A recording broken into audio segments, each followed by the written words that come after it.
Righty ho. Thank you, Chair Folder. Thank you, Christopher, kicking off the war chess. Yeah, you're looking at it. I didn't get much sleep last night. I think I might be getting sick. I'm getting that like radio voice. You know, that radio voice.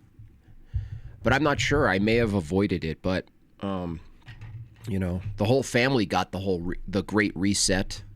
I didn't get any of it. But I'm kind of FOMO. I mean, nobody likes to be sick, but like there's something about resetting your body. It's just like it knocks you out for 3 days, 4 days, and then there's just like a restart. I didn't get one.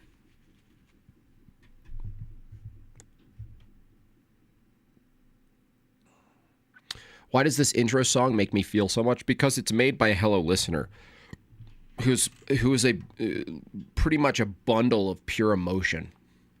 I mean, he can think too. I mean, don't get me wrong, but you know, that's where it's coming from.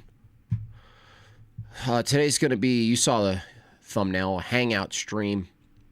I'm getting quite the responses, which is good. My little critique of soy femme look maxing. By the way, did you guys know that look maxer dude, the clavicular testicular guy? He's 19, and all the stuff that he did to himself, he's already sterile. It's a psyop. It has to be. There's no way we can't be at the point where like the hard dissident right trad white nationalists are now cheering for vanity jaw reconstruction surgery to be sterile. Now, I don't even know if these people are real, you know, because, you know, habitually, if you attack Nick Fuentes, whether it's on X or YouTube or anything else, somehow his entire war population, his whole all of his soldiers come running, and I don't even know if they're real or not. I actually have no idea if they're real or not. I kind of just look at it like, well, they're bots, so I'm not going to argue with a bot here, but it is weird. The dude is sterile.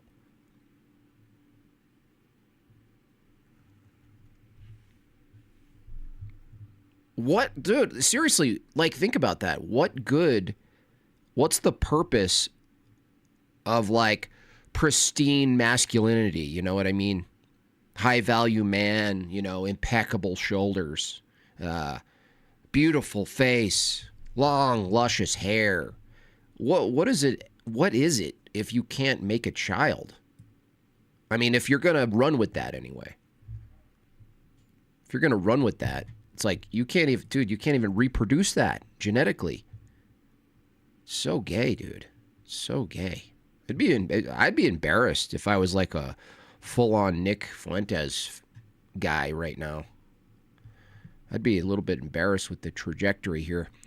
Unhitbone, 5 buckaroos. Thank you so much. Rachel, Happy New Year to you. JB, 2026 is going to be your year. Thank you. That's fun. I'm seeing you everywhere and hearing a lot of people talking about you, saying influence for them. Thank you so much, Rachel. Yeah, that would be fun. I do have a similar inclination. I don't know where and when or how, but there might be a little breakthrough moment. Yeah, it's disturbing. And he's young, so you take charity a little bit and you give it where you can, because you know, when I was young, I wasn't concerned with reorganizing society when I was 19 either. But I certainly wasn't thinking about jaw reconstruction surgery like to that extent. You know what I mean? Yeah, I was vain. I wanted to be attractive. I wanted to get the chicks. But I don't even feel like that guy wants to get the chicks. It's weird. He's like really like Patrick Bateman. Like he's like, yeah, I'll get chicks, but it's only to dismember them with a Sawzall. Do you like DeWalt, by the way, or Milwaukee?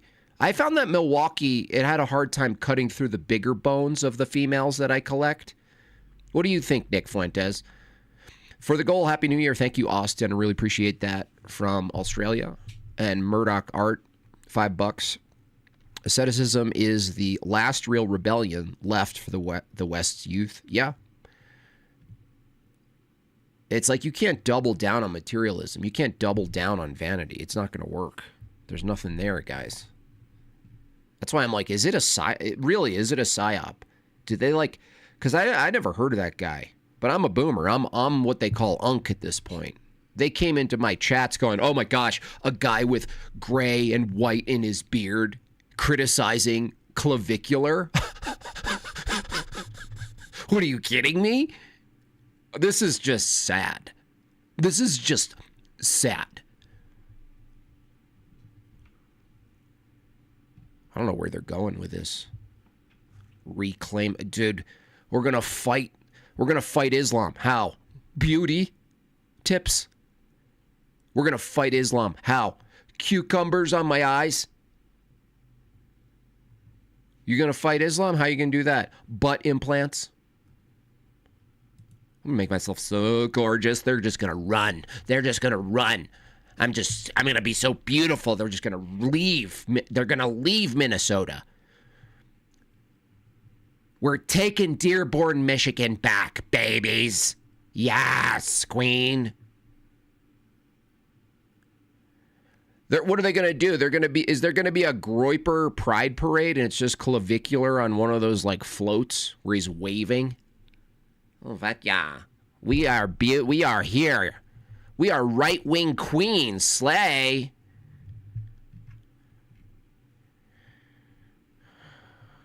More like clavicular cancer. I just peeped 2 minutes of the Tucky premiere before turning in. Tucky impersonating your impersonation. Really? Is he live? I did get some fun responses from Peterson's crowd, including Peterson himself, because I just released that video. Of course, no counter arguments. A bunch of pithy responses from his group. Nothing substantial, of course. Why would I expect that? My Milwaukee cuts through the femur like butter. It's all in the blade. That's right. All right, let's look at that. I actually want to bring that up because Peterson himself commented. And boy, did I deliver a rough burn back to him. I almost feel bad. Brazil will be crushed by my skincare. Yeah, exactly. We're going to start a war, honey. It's a beauty war. Maybe you're born with it. Maybe it's Maybelline. Right, Nick?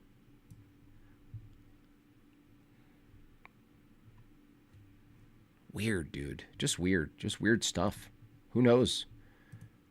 Who knows? Maybe 2026 is going to show that the right wing, it's not force.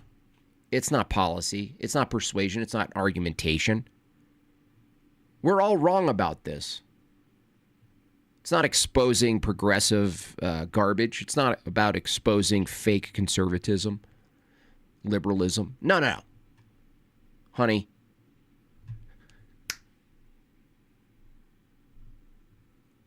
It's about damn eyelashes. Oh, I'm going for it. You know what? I'm going to try to do it. I'm going to unironically make 2026 about looks maxing for me. I'm going to see if I can defeat my enemies with beauty. Are you with me? Imagine a clip of Braveheart on his horse. And the whole speech is just like redesigned around complete male vanity. And he has to make, you know how there's makeup on, right? But, you know, it's not war makeup. He's like all done up perfectly. I even saw a video of the clavicular guy going, testicular clavicular going, well, you got to makeup max. I mean, makeup is a great way for men to looks max. What the hell, dude? What the hell is going on? What are we doing? Dude, if I was like Catholic and that was like one of my go-to dudes, I don't know what direction I'd go. All right, good. Oh, we got okay, cool. We'll look at, I got something to look at here. That's good. Let's just look quickly at Mr. Peterson's response to my video of him, which I was very thorough, by the way. 1 hour long, very thorough. I did pin his response here, just so you guys know. Let's take a look here. You guys can see it on the screen. Bring up Penelson here. Okay, see this here, down here? That's his comment there. Just so you know, I'll read it for you because it's a little small, okay? He wrote, "Prove that this video, the video I did of him, isn't goat porn," he wrote. "But God manipulates your brain into seeing something else. You can't do this using your worldview because you can't know God isn't manipulating." Well, no. Let's take his claim first. His claim is, I can't prove that this video that I did of him isn't goat porn, right? But I'm just being manipulated to see another video. Well, first of all, I made the video, so he'll have to say, prove that God isn't manipulating me into making a video that I think I'm making a video. It's like solipsism, right? He's basically saying, prove solipsism to be false. But the thing is, the demand to prove solipsism false, you're already subject to the same critique to yourself. So you actually have to assume something's real and not solipsistic to then go into disproving solipsism. So it's a contradiction, performative one. Second of all, he's talking about deception. Now, Peterson, I know you probably don't really truly listen to the videos that critique you, but to introduce deception is to necessitate something's absolutely the case. So if you say, well, your God can deceive you, well, first of all, that's not a critique of my view. That's not an internal critique, first of all. But second of all, if I was like Islam, if I was Islamic and I held a belief that God could lie, essentially, he's the best of deceivers, deception itself, if that could occur at all, it would necessitate a God. That would actually debunk the Muslim God, because it necessitates God being the absoluteness for truth. That's what these people don't quite understand about tag. They grant themselves that there's a truth. They grant themselves because there's truth, there's a deception. Well, no. You can't have a deception. You can't have a lie. That's like saying, ultimately he's saying, well, how do you know God isn't lying to you and giving you a reality that you think you're interacting with, but it's actually goat porn? Well, because God necessarily, that wouldn't be God then. Now, it could be the case that I'm being led by a demon that I thought was God, and he's misguiding me. Sure, that's actually possible. If I was just an ordinary theist. But the problem with that is deception. And I think people miss this point when they introduce these kind of counter positions. What if you're being deceived? This came up in my debate. Deception with Peterson. Deception necessitates truth. So you're back to square one. You need to justify. You can't introduce deception, Peterson. You don't have access to that concept without absolute truth. There's no such thing as deception without truth. So that it fell apart there, but he's not really serious with these counters. He's doing rhetoric. But he also says this at the end.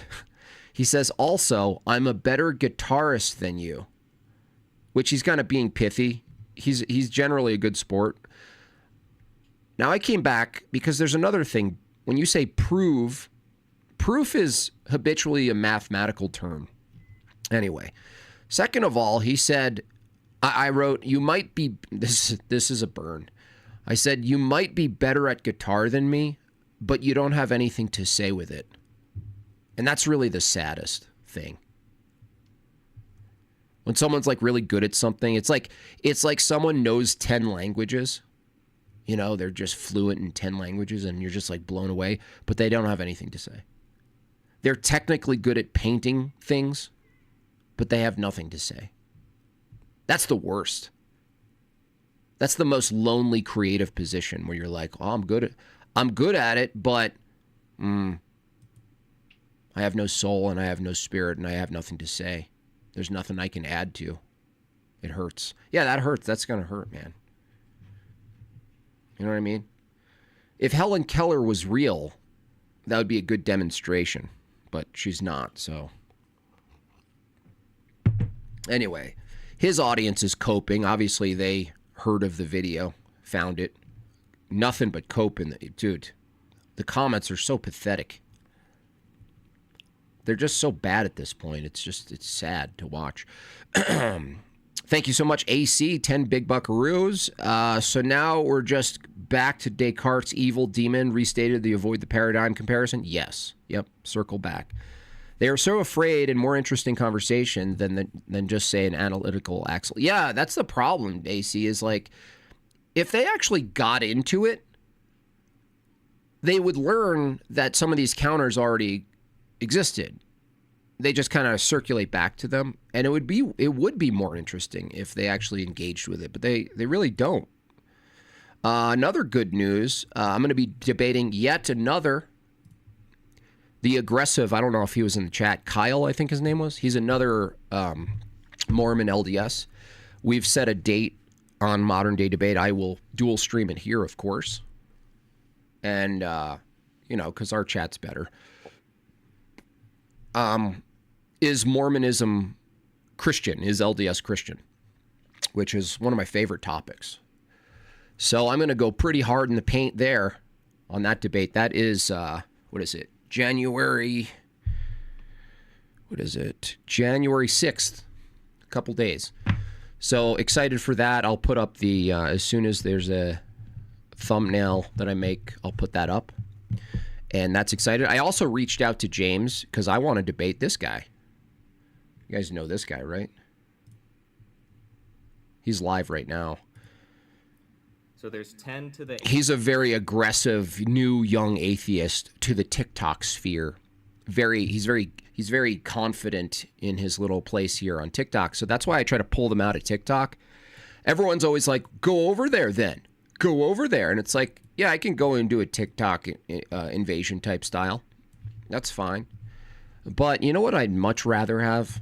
I'd much rather get him in a place where there's a moderator and he can't mute me, he can't weasel out, he can't move to the next caller. That's awfully convenient. And this goes for theists too. It's awfully convenient to be in a position where you just have to move on to the next caller. Well, no, in a debate, there is no next caller. Punk. So I hope this guy accepts because, likely that you are going it's to more likely that a magical unicorn made it, even though there's a possibility for it having happened over billions of years. Billions of years. Out of one functional protein that's 100. Dude, you're having a really hard time keeping up. There's a possibility for it happening. There's a chance that it can happen, and it fucking happened. It's not likely. It happened. It's not likely. You know what's not likely? You know what's not likely? You know what's not likely? You want to know what's not likely? You want to know what's not likely? So annoying, dude. Look how ugly he is. That a fucking unicorn did it. Looks like a real creeper. I would agree. Right. Definitely. Probably Howard Stern. Yeah, Howard Stern. Your God didn't do it. That's a non sequitur. No. What does that even mean? Provide evidence that your God did it. You're arguing for God. We're not arguing about DNA. DNA is information.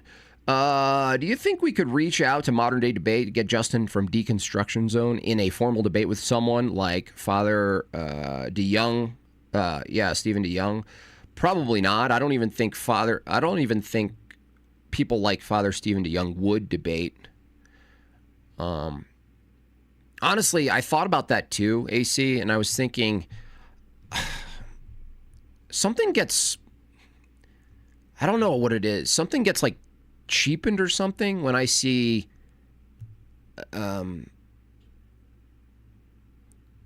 clergy or deacons or anyone debate. I've seen people debate like Father Deacon Ananias, but the thing is, it's like it's something out of place about them debating. I don't know what it is. I don't know the distinction, but I'd rather see Orthodox people who are not at that office position debating. But no, the short answer, AC, is he's reached out to Justin from Deacon Thwekvenvone, and Deacon Thwekvenvone habitually rejects prompts that he daily defends. That's what's so frustrating. Your God is imaginary. That's his daily prompt. He has people call in for hours. That's his income. Your God is imaginary. Same thing with this guy. There is no evidence for God. And then I reach out and go, hey, you want to debate this live in Houston or wherever, San Antonio? And he goes, no. But it would be interesting to see. Now, if he already debated Mike Jones. Mike Jones, wiped the floor with him on Tim Pool. So I have a feeling, AC, that he's going to be very specific and rigid and picky about in-person debates from now on after that one. $5 from Third Eye. Thank you. How would you define Christian getting believing in Christ out of the way? I was thinking about, I would say Christian would be to be of Christ's church. Orthodox Christian. And that's the route, if Kyle, if you're in the chat, you're going to be arguing against me on Tuesday. You can't even use the term Christian without appealing to history. Otherwise, we don't know what we mean, even colloquially. So, one of the worst positions, I think, is to be a Mormon and claim you're Christian. Now, the same problem applies to heterodox people, Protestants and the rest, Calvinists and the rest. They don't have an authoritative, normative thing that you point to called Christian, other than like what you just said. Oh, I follow Christ. Well, what do you mean? Why would you follow Christ? That's what I would ask them. Why would you follow Christ? Super big super chat. Thank you so much for that, Josiah Eliron, coming in to 2026 with a massive donation. Adding to the goal, the world needs this channel, absolutely. I need this channel. Well, my family needs this channel, but I need this channel for my own sense of sanity, honestly.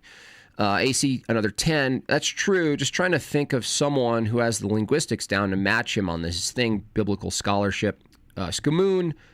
Yeah, Skamoon could do it. Skamoon can definitely do it. Who else? Schoolboy. Schoolboy could do it.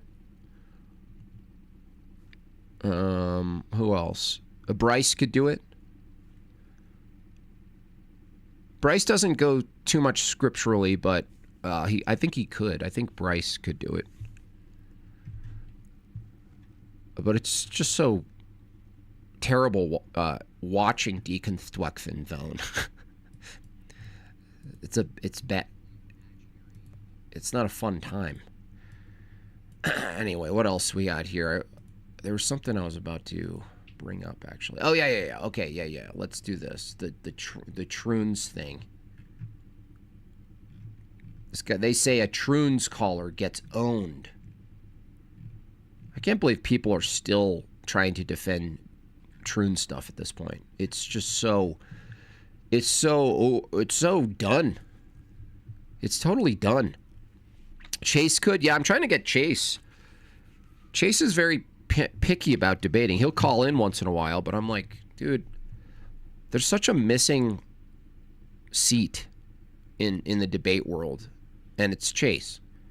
Because Chase is not only really good at theology and metaphysics, he's really good at defending and presenting the Trinity, and he's good at running tag, one of the better tag presenters, and he's also whimsical. It's a good combination, but it's rare to get him on a stage. But I'm like, I think it's more like exposure to the outside world. You get attacked. That's not fun. That's not fun, having your family get attacked.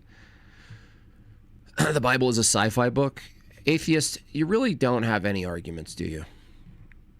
But what can we expect from a Christian who's trolling as an atheist? Chase from Whatever podcast? No, Chase Haggard, not Chase from the Whatever. No. Not that guy. By the way, what happened to that guy? I feel bad. He was like the stand-in. He was like the go-to the counterpart host to Brian. And then Andrew shows up. Sorry, I didn't mean to permanently take your position here. Didn't mean it. Just sometimes that's how things go. Apologies. My condolences go out to you and yours. But you gotta admit, the show got better. The show got better once that happened. You gotta admit. What do we got here? I just lost my way. Where are we? Who am I? Christianity does more harm than good. Prove me wrong. This guy's a mess. This guy's an absolute mess. You remember me and David Patrick Harry debated this potato head? Remember? Remember this guy? Wrong. Oh, The man. whole face, man. Yeah? Look at that. What happened? I haven't seen a head that round since one of my kids were born. I mean, that is a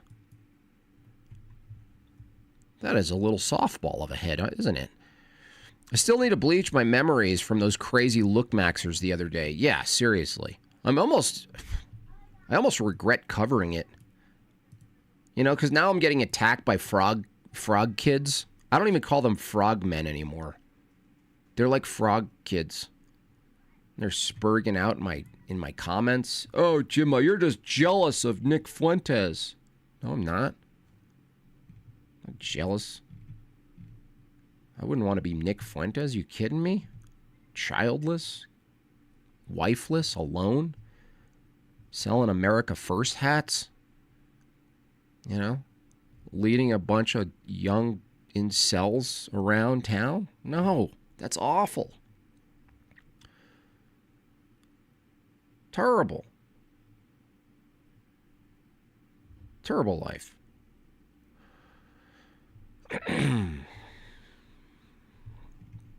Where is it?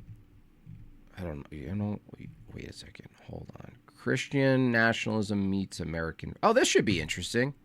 Here we go. This is Joel Whedon, who's kind of a Christian nationalist, right? And he wants to, you know, rearrange society like most of us do from what he thinks is a Christian lens. I'm not sure. You guys remember what Joel here is? He's definitely a proddy, right? I don't know what he is. Bad theology, though. But he can make some good points. AC, another $5. 90% of the tick-tart atheists have atheism as the ground of their religion, progressivism. That's all it is. Yeah. It's very cyclical, too. They never stop churning them out. Every angry young man and woman who leaves their household, probably with the allowance from their parents still that they hate. They're in this like rebellious war, and they go to TikTok. That's the place. That's the hostel. That's the ideological hostel you go to when you leave your family and their like tradition or how they raised you. I'm leaving. And now I'm going to fight against my parents through other people calling in. That's pretty much what it is. More liberal than you. I don't know what the penalties would be specifically, but I think certainly the government needs to enforce some level of morality. Yes. Within reason. And I think what you're talking about when you say the perpetual indulgence, these are deliberately subversive, Yes. morally subversive. There's no positive good where that could be defended. See, this is why I said ultimately, I think it's a better thing that Nick Fuentes is being sort of going through the circuit, because now there's like a collapse of mainstream media, or at least it's being sort of saturated or diluted with alternative media. It's all kind of mixed in now, so people can be heard. Now, aside from his other takes and stuff, I think it's good that he's getting placed in these positions. But you know why? Because he can be countered. He's not stuck in the compound surrounded like Owen Benjamin with a bunch of sucklings, right? That's good for Nick Fuentes. That's actually good for his development. So this is all good from the perspective of Nick Fuentes. He's gonna develop. The more he gets thrown in front of other people who can challenge him at that level, he's gonna develop. He's gonna have to face some things. The same way he faced Jay. He realized he could not debate theology after Jay Dyer. He admitted it. That's a learning point right there. That's learning, where you go, oh man, I don't have the chops for that one. So now he needs it in other arenas. And that's good. This is just one episode of a 10-part series with... How can you be progressive but deny telos, anything but Christ? He's not real, but they hate him. Yeah, Raziel. Yeah. The progressive thing is key. Yeah, that's a really good point. Progressive assumes there's a direction and a place to get to, but they're like, where? And they're like, progressive. Same thing with liberty people, though, right?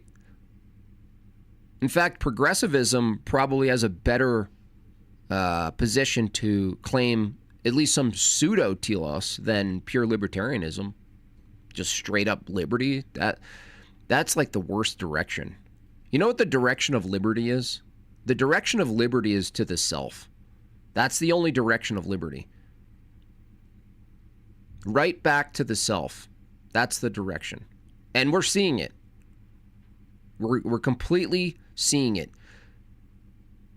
You know what we're also seeing, and I'll bring this up, Mamdani, he's arguing the dialectic, individual versus collectivism. He's arguing against rugged individual. He's saying we got to be more collective. Of course, he's pushing some sort of pseudo corporate communism, right?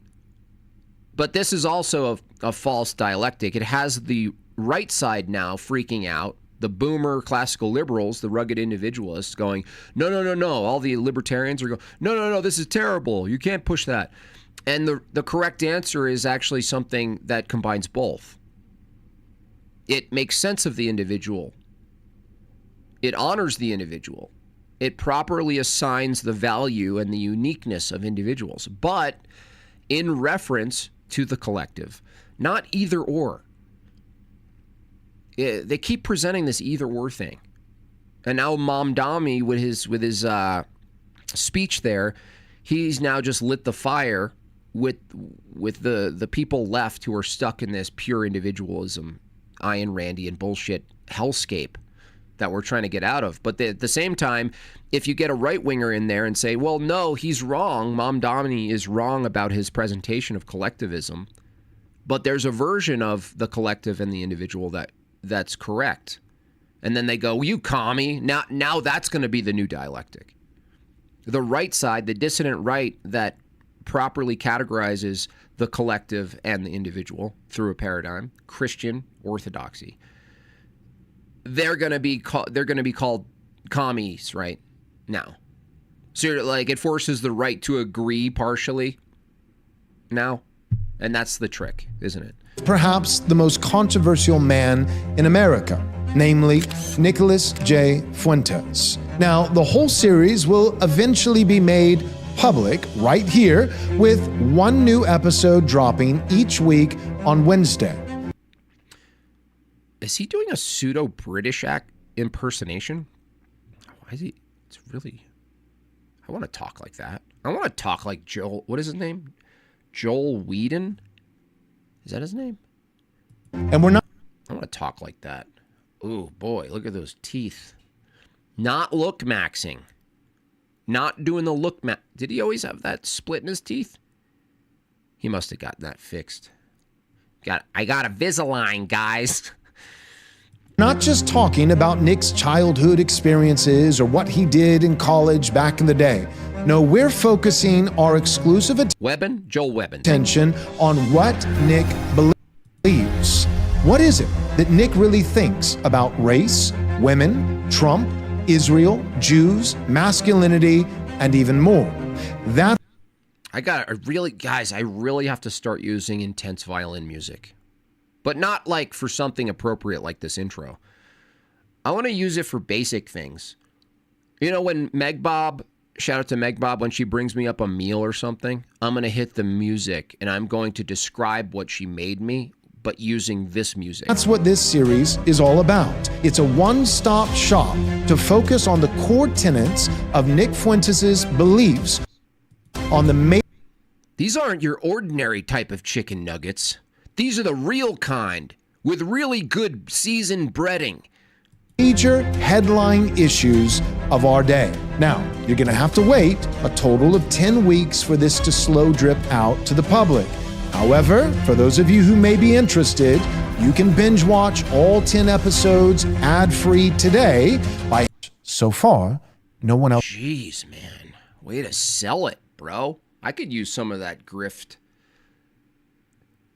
That was grift maxing. I mean, that was Joel Webben. Who's your producer? Have him give me a call. Has. We didn't want to just do a one sitting where, hey, tell me about your college experience. Tell me. You hate the way he talks? Yeah, he could play a really good sort of villain in a movie. About the time that. You know what I mean? Like, if you close your eyes and listen to him talk and imagine that he's in a dark basement speaking through the hole of a cement wall where his captor is, and he's just kind of talking at them. Ben Shapiro blew up your Twitter account. One day you might be able to escape this room if you figure out the codes. I'm going to deliver one hint a day with your orange. We'll see if you can escape. I'm giving you every chance and opportunity. I'm making it possible to escape. Will you do it?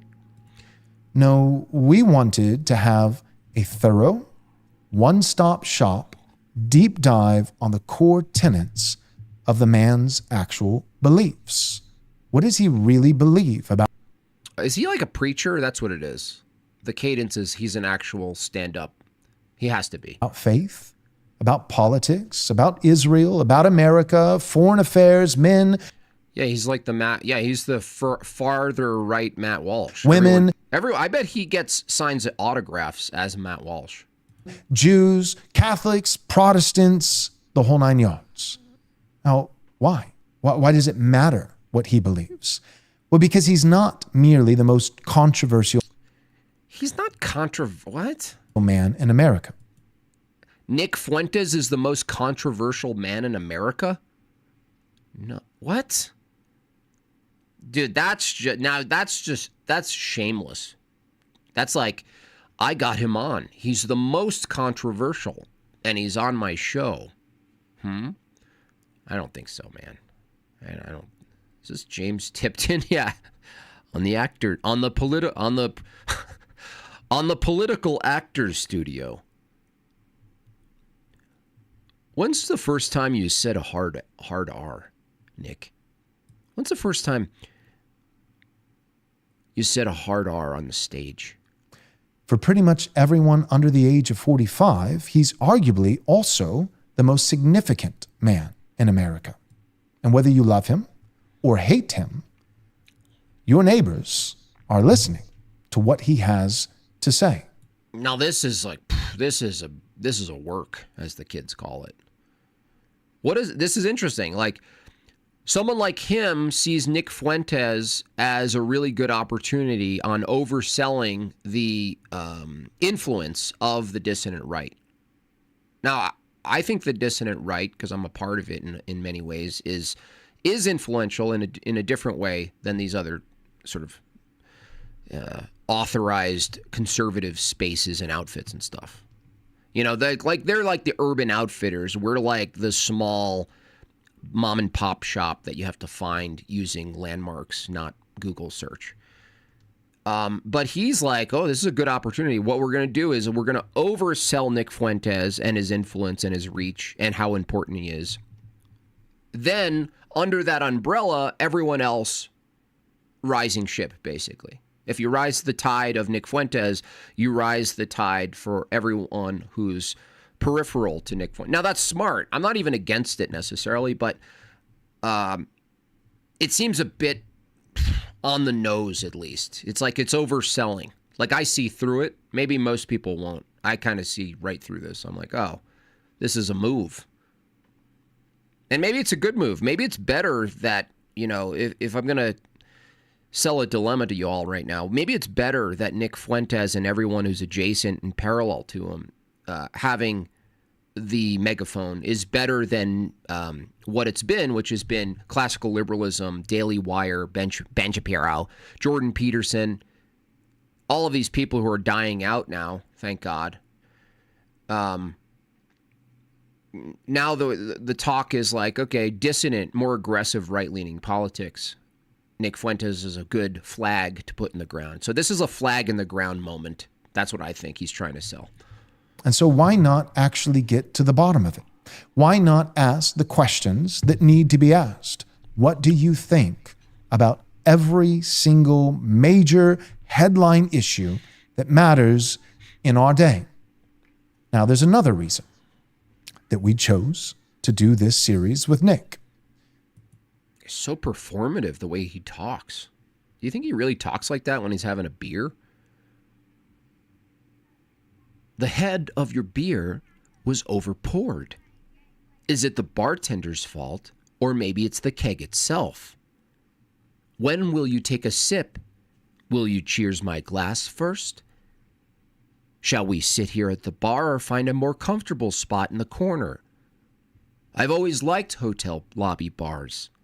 See, if you had a time machine and you could go back to 2012, 2013, 14, knowing what you know today about Donald Trump, and you could sit down with him back then and interview him for over 10 hours, would you do it?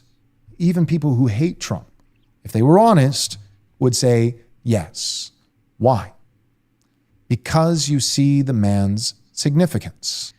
Oh my gosh, this is dissident prattling.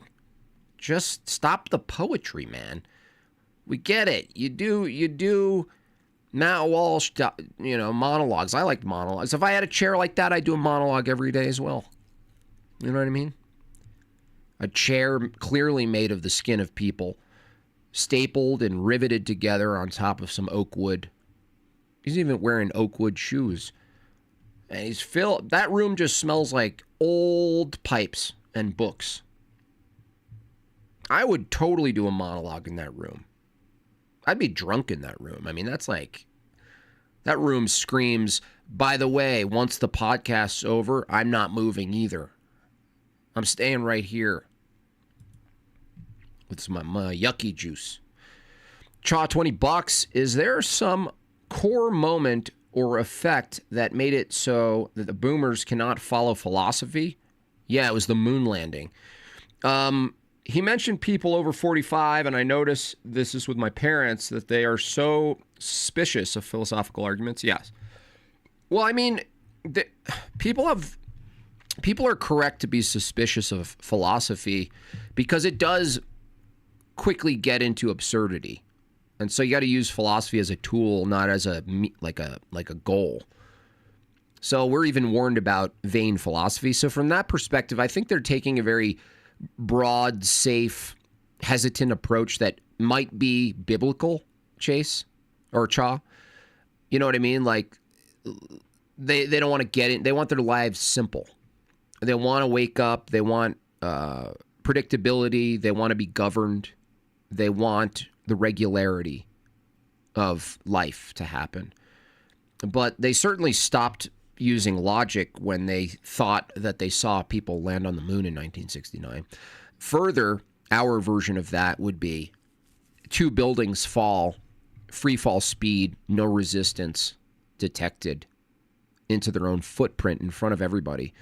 And everyone literally erases everything we know about physics in a single moment.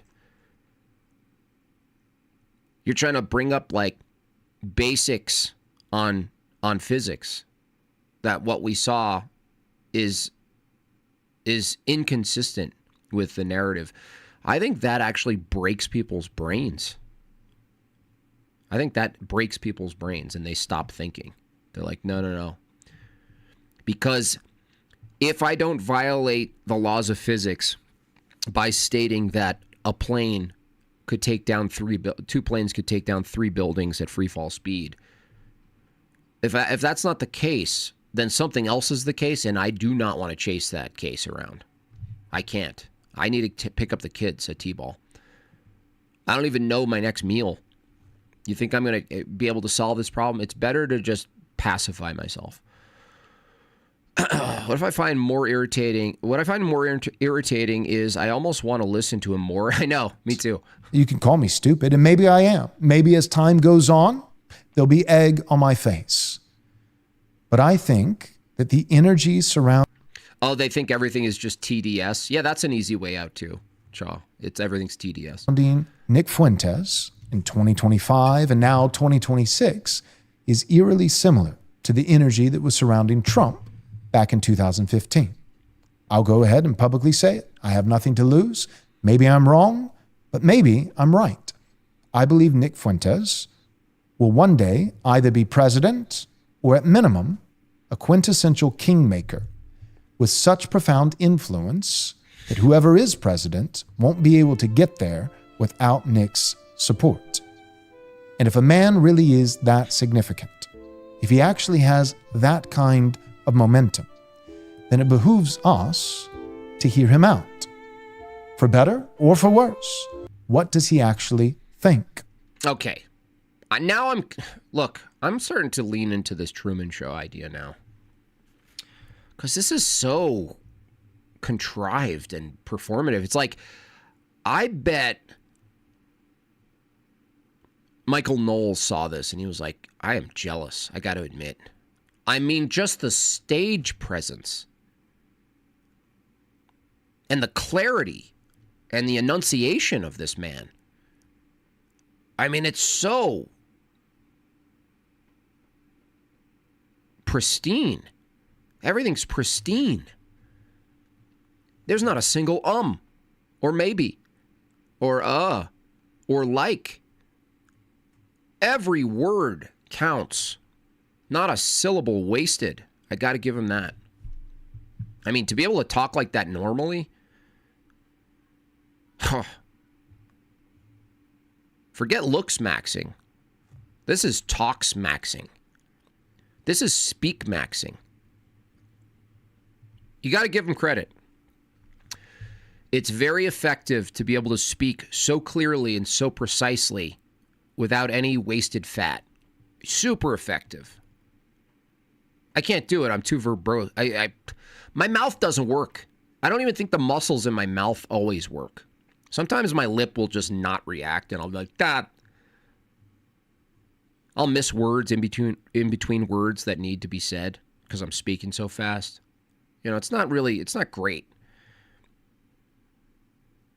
I don't know what kind of electric shock therapy this guy got to be able to speak like this, but I want to look it up. Free Thinker says for $10, a reminder that Joel Webbin expects American men to return to Protestantism because of the Bible. Oh yeah, there's nowhere to go. And like, people keep asking this question. Do we really have a chance? Christian nationalism, and Jay keeps getting asked this question. Jay necessarily. Sighs after. And, you know, I hold the same exact position. You can't dream about that. Well, you can dream about this stuff. You can't pretend that this is something in our lifetime. If you're Orthodox and you're dreaming of an Orthodox landscape of America and demographic, you can't do that without parishioners. You need, by the way, we're low on priests. Super low on people. Priests. It's like dreaming this up. You can't hold hands with Webbin and freaking Doug Wilson. I mean, there's probably not a better fake out that you can sell people in America, Christians who call themselves Christians in America, that'll end up producing a type of ecumenism than Christian nationalism. You just really have to watch out. When you're advocating for Christian nationalism, you have to be really realistic and rigid with what you mean by Christian. That doesn't mean you can't work with people who call themselves Christians to fight against like rainbow stuff and certain policy. You could do that, but that's different than the positive claim. In other words, when Christians, let's say when Orthodox people vote consistently with heterodox people against these like terrible demonic policies, that's defense. Christian nationalism is an offense, is an offense. That's an offense. But when you get an offense, you need a coach. The coach can't be ecumenist. The coach can't be heterodox. The coach can't be every denomination is in on it. No, that's different. Defense makes sense. You can play defense even with Muslims. You're defending against something intrusive and horrific, like chopping kids' weenies off or whatever. But when it comes to who's ruling, who's going to be governing, who's going to be informing the policy, you cannot take that soft defensive approach. You need to get rigorous. And so, in this one-stop shop 10-part series, we get 10-part Nick Fuentes series. Jeez, man. This guy's really putting all his chips on the table. $10 from Chaw. I think even getting to the nation that is broadly culturally Christian probably has some critical mass where things shift drastically. Yeah, it's not a bad target for sure. He doesn't even make, yeah, he doesn't even do that. I wonder if he does make and dom sounds when pooping. None. He's like, I am pooping right now. This is necessary for my body. When I am done, I will make sure it's clean. And then I will continue with my day and sit back in my chair and discuss the politics of the day. I will read a book later. My family knows that I won't be available to them while I'm in the room. All play and no work makes Joe a dull boy. What did I tell you when I'm in this room? I cannot be bothered.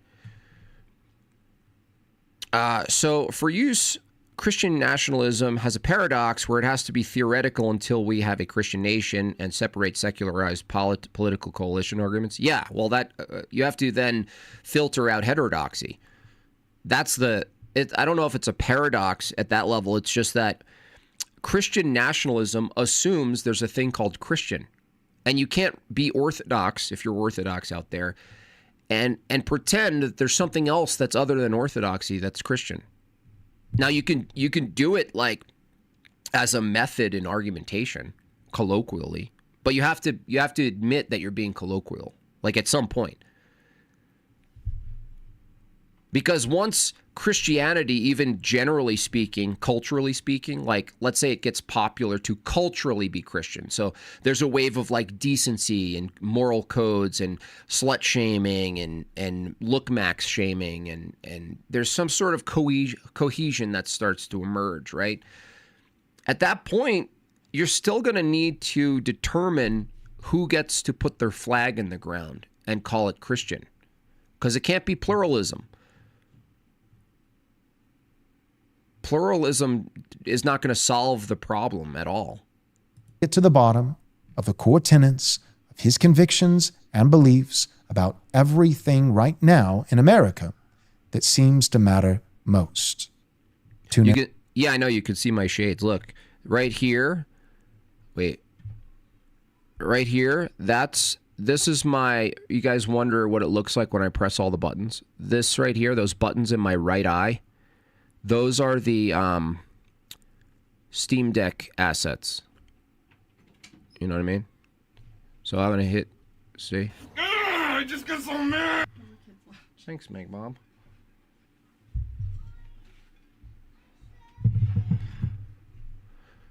All right. And now. Radical Christian nationalist pastor, Joel Webbin. Joel Webbin? I'm going to talk about Joel Webbin today. Joel Webbon has been excellent.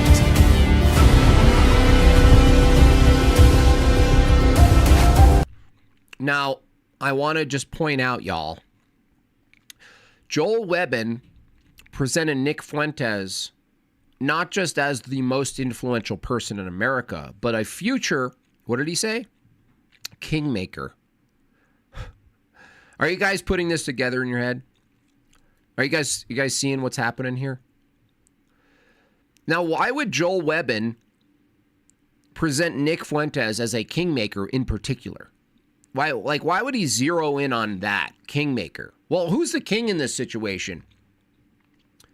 It's like right back to fluffing up. Oh, Joel Webbon, nothing against Joel Webbon, right? It's just like, it's kind of funny to watch. It's like, he's a kingmaker. Who's the king? Well, I'm the king. Dude, this is a wild move from Joel, honestly. Joel's like betting. He's like positioning himself. If he presents Nick Fuentes as influential and people buy it up, eat it up. If Nick Fuentes is a kingmaker, I mean, you got to line up for who the king is.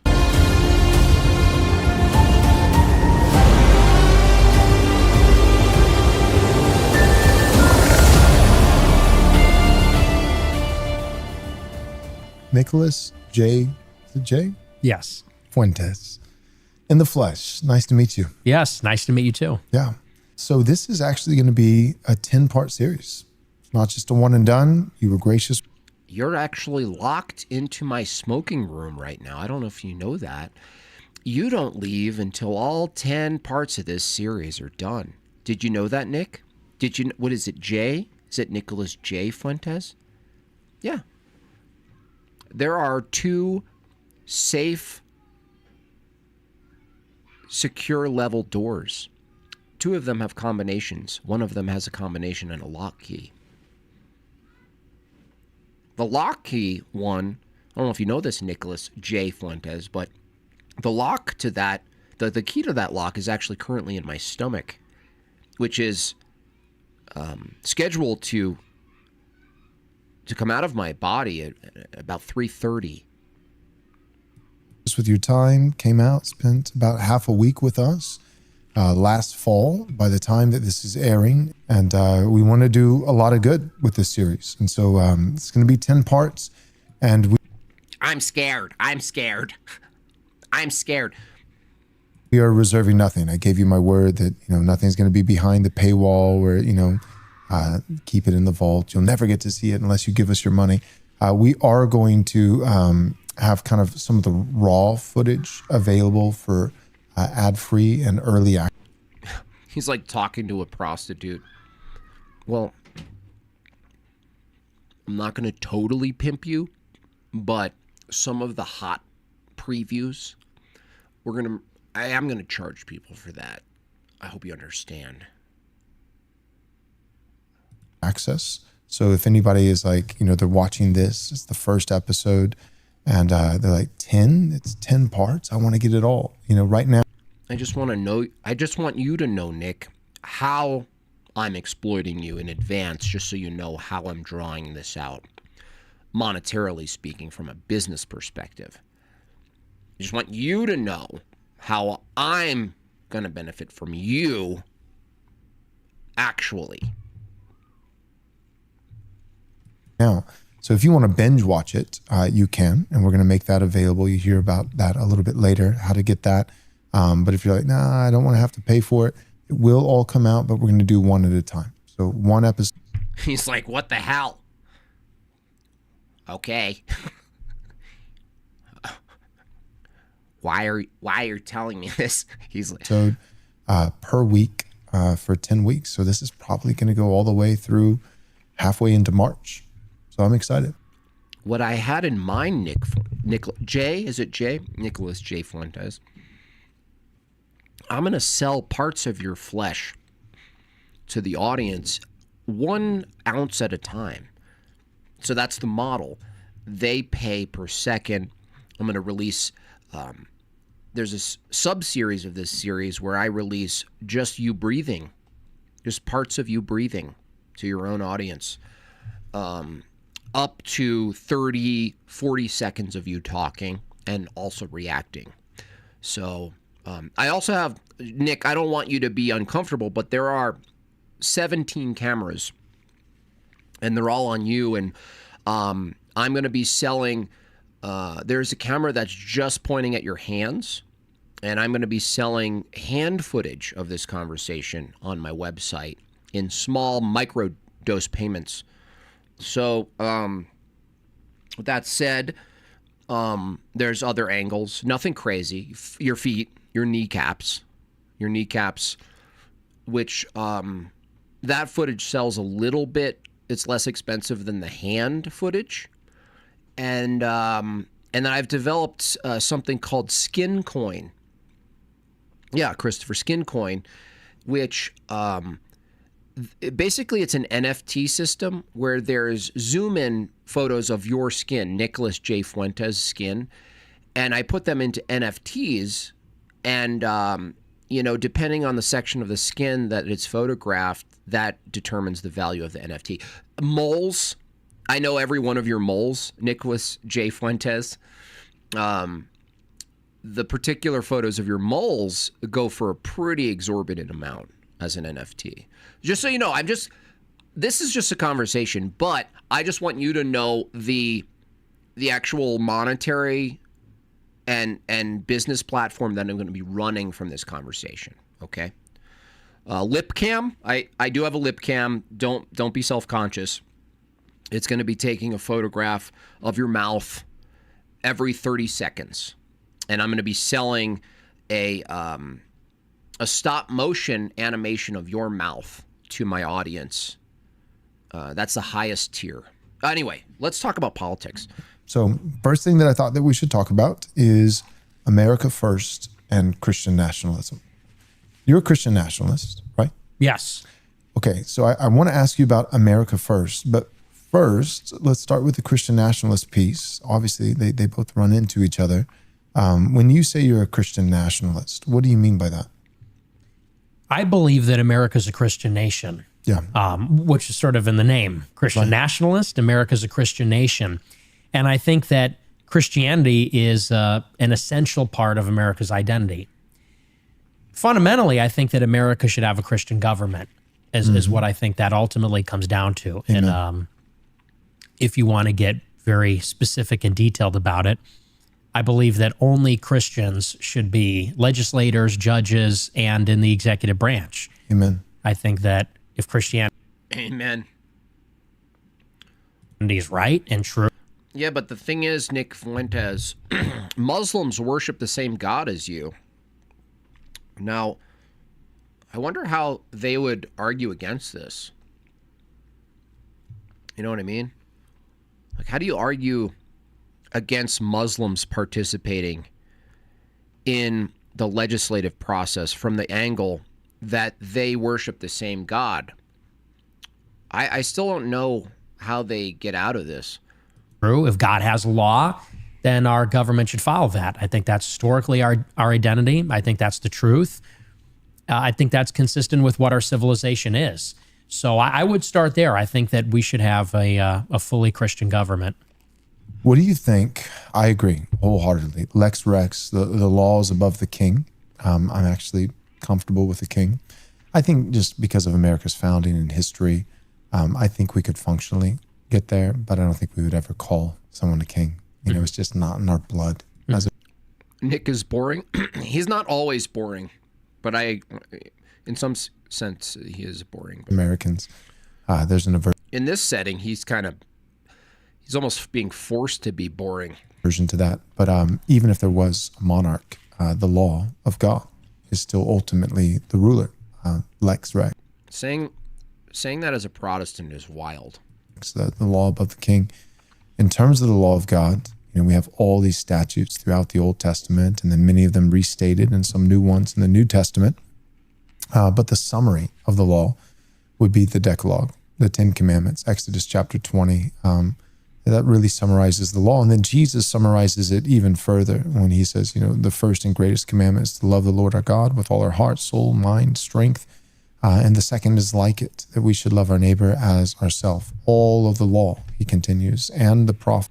He also continued to establish a church and a college, Joel, and then the apostles and the 70 more, and then the bishops and then the priests came underneath, carried out this tradition and this church, Joel. And it's pretty wild to me, Joel, that you're skipping a big step here, that you're arguing biblically for a monarchy or some sort of Christian national state, and yet you don't have any ecclesiology that informs the state. Like, you can't have a nation run by Christianity without the ecclesiology. And you need the ecclesiology to separate the church from the government itself.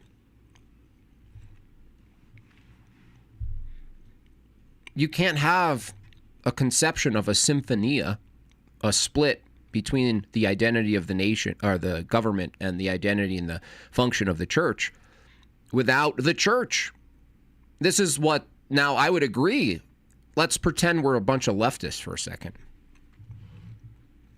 Obviously, we're going to be smarter leftists in this hypothetical, but the person countering Joel here would be right to say, you have a nebulous church. You don't have a normative authority. So how are we to assess how realistic or how reasonable your approach to this Christian nationalism is if you yourself have this idea of a king, but the structure of the king and what is the king, what is the king's decree? What is the king informed by without some ecclesiastic authority? You? I have a feeling it's you. Well, it's all just breaks down at that point. And this is true for Nick and Joel. So this is all like fantasy talk.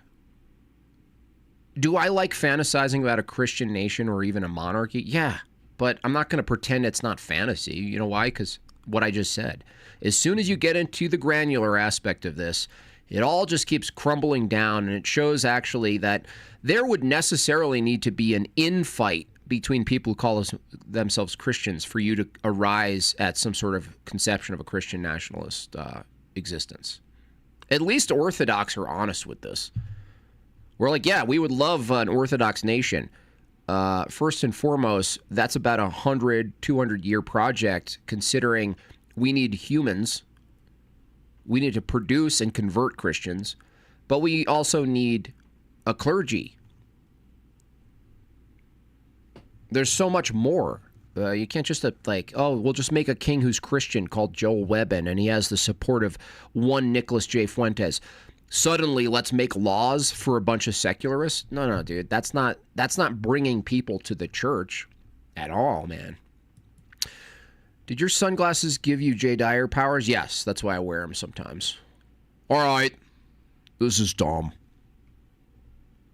So I'm not gonna hold hands with a bunch of heterodox goobers.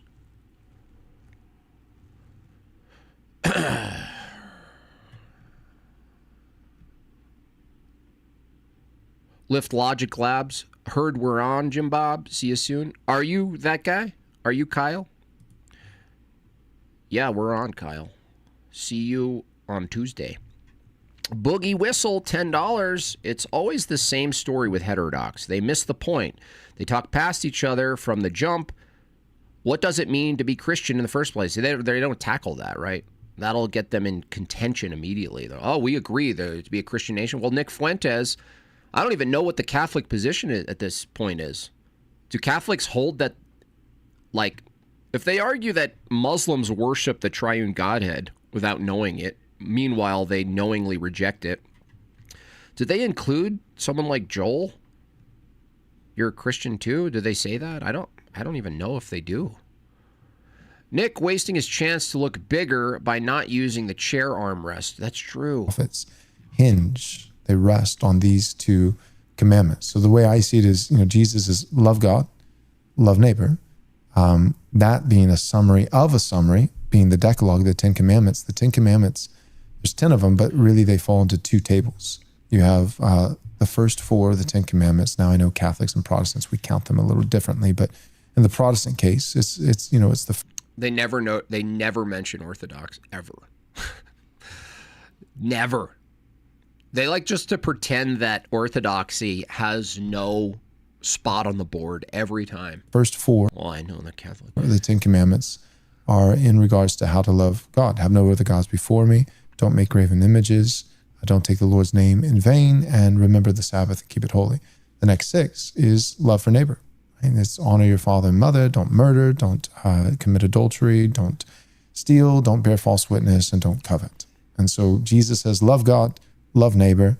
The 10 Commandments. This is how to love God. It's a 10-part series on Joel Webbin that has clips of Nicholas J. Fuentes. With a little bit more specificity and how to love neighbor. And then everything else, all these Old Testament. Vagine, what do you think about all this? Highly doubt Weber would actually submit to a king. He got ousted from his last church due to immoral conduct in California and moved to Texas to start his own church. Yeah, he does what's good for the grift. He wants to be the king. It's very clear. It's very clear he wants to be the king. Chaw, another $5. There's something about Joel's mustache that is making me uncomfortable. It's slightly too tall. It connects to his nose hairs. That's funny. Testament civil statutes. They ultimately fall underneath one of the 10 Commandments, whether it's a parapet. That's right, David. They never do. Around the border of your roof, right? You have to have like this railing. Well, they don't have HVAC during the summer months. They're sleeping on the roof, and you're loving your neighbor by making sure he doesn't fall off. Nick Fuentes is like, what the hell are you talking about, dude? Is this room locked? Am I locked in here? In the middle of the night and break his Am I locked in here? leg. So even that you can root to the commandment, the 6th commandment, thou shalt not murder. Stated in the positive sense would be thou shalt protect and esteem the safety and dignity of human life. So we can look at that even in our Western context and say, well, that's silly. That's primitive. You Bible thumpers. Well, we have laws about speed limits and seatbelts and we're just not up on the roof anymore, but find me a 2-story balcony in anybody's home that doesn't have a railing, right? And if it didn't, eventually there'd probably be a legal issue. So it's not that different. We're like that still to this day. So if we're going to have laws, I'd like to see them modeled off of the scripture. So my question, I guess, to you though, is this is where I see a lot of Christians start to say, well, not that. The first table of the law. A lot of guys will say, yeah, we need laws as it pertains to loving neighbor, protecting his safety, these kinds of things. But I don't want blasphemy laws. Like what about, the first of the 10 Commandments, we can't have that, all 10 Commandments on a courthouse. It's like, well, I have bad news for you. We can't do that because freedom of religion, which I look at freedom of religion and I, at some level as a Christian, I'm like, so freedom for idolatry? Like, I mean, what is that other than like, hey, in America, we protect the freedom for people to worship sand demons and erect 90-foot tall statues to some false god. I think that we've always had blasphemy laws. It's not whether but which. And I'm not saying some kid who says JC should go to jail, but like the Sisters of Perpetual Indulgence gyrating in front of a man dressed up like Christ on a cross in a public parade. Believe it or not, jail. Right away, jail. Right. Would you agree with that? I would. I think I would agree with that. And I think that it's interesting how people in this country have such an aversion to anything that looks or sounds like that. But you look at very modern countries in the Middle East, for example, like the United Arab Emirates. People go to Dubai, and this is a hotspot for the world's rich, for entertainers. And a lot of people go there who are pretty secular. and pretty liberal. But everybody knows that when you go to Dubai or Riyadh, for that matter, or any of these Gulf countries, which are very wealthy, very modern, technologically sophisticated, and cosmopolitan even, everybody knows the rules. And the rules are you don't disrespect Islam.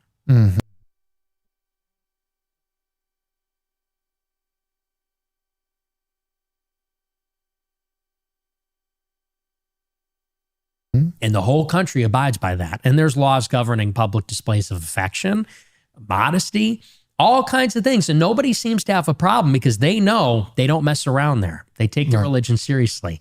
And when you land at that airport, everybody knows you got to play by those rules. And people seem to be okay with that. But for some reason in America, even the insinuation that you might have something like that for Christ, for the church, Unmute, dude. people say it's the Handmaiden's Tale. It's Gilead. This is regressive. What is this? The Middle Ages? And maybe I'm more liberal than you. I don't know what the penalties would be specifically, but I think certainly the government needs to enforce some level of morality. Yes. Within reason. And I think You see, this is the problem here. I agree. The government, from a Christian view, would enforce some of these decency codes. But here's the missing element. Like Jay said, whenever this question comes up, the legal aspect of decency and customs and norms is reflective of the culture that already exists. You know what I mean? It goes hand in hand. The reason his analogy there, when you land in these Middle Eastern countries, you land in a Muslim nation, when you get off the plane, you already know you're in a different world. You got to know the codes. You got to know the protocol. You can get in trouble. You can get killed. Yeah, right? Yes, yeah. But the reason that's the case isn't just because a law made it so. It's the culture that then makes the law. The Christian nationalists that think that the law will make the culture are wrong. Now, a law can definitely keep culture and some sort of behavior binding, but it's meaningless if you don't have the majority of the culture that actually already believes that stuff. It's kind of a paradox because I'll use the Italy analogy. When you go to Italy, at least when I went, people don't break the 2,000-year-old statues that are literally right there in front of you. There's nothing protecting them. The Trevi Fountain, these kind of icons of the ancient era, right? People don't fail to throw rocks at them and break them because it's illegal. That's not why. That's not why they don't break these things. That's not why they don't vandalize. It's not an illegal thing. Yes, it's illegal. There would be a penalty, but that's not why they don't do it. They don't do it because the collective identity of Italians, at least when I went, it's probably changed now, that they know it's a part of something way bigger than law itself that they're violating. So when you get two people who are sort of advocating for their own kind of version of Christian nationalism, Nick Fuentes is right to describe what's possible by referring to Islam and landing in an Islamic nation. But the failure here, and I don't know if he doesn't know this, I think he's smart enough to know this, that you can't get to the point. That's why it's a paradox. The type of paradox is that when you get to the point culturally where it makes sense to make laws derivative of the culture that you're in, the culture itself already abides mostly by those laws. So when you have a really deeply rooted moral nation of Christians, you could make the laws, you could make those laws, but you're making laws that are already reflective of what people already abide by. You know what I mean? That's why there's that, like some of those sayings where it's like a moral nation ultimately needs less daddy governance because they're a moral nation, that the men of the nation follow a strict set of moral guidelines. They develop trust with other people, other men who follow those guidelines. And you don't even get to the policing level because they're moral. So that's the failure of like the aggressively excitable Christian nationalist that thinks as soon as they get the gun, then they can finally make their Christian nation. No. The gun ultimately won't make the Christian nation. The gun keeps the Christian nation. The people make the Christian nation. The culture makes the Christian nation.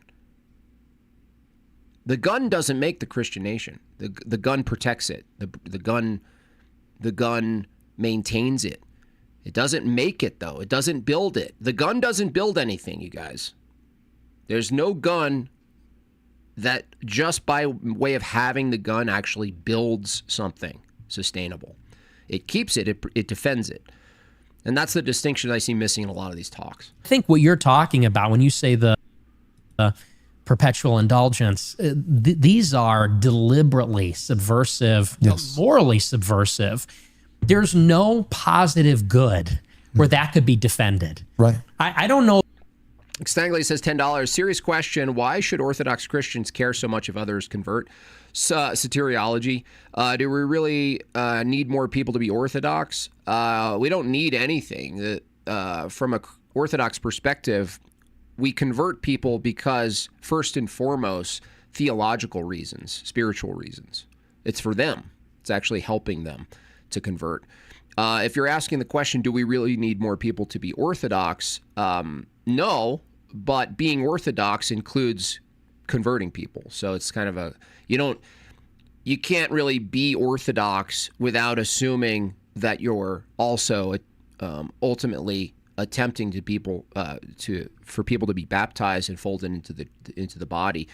In the eternal sense of things, would it change anything? Yeah, in the eternal sense of things, it does change things, because orthodoxy is essentially calling for all men to become saints.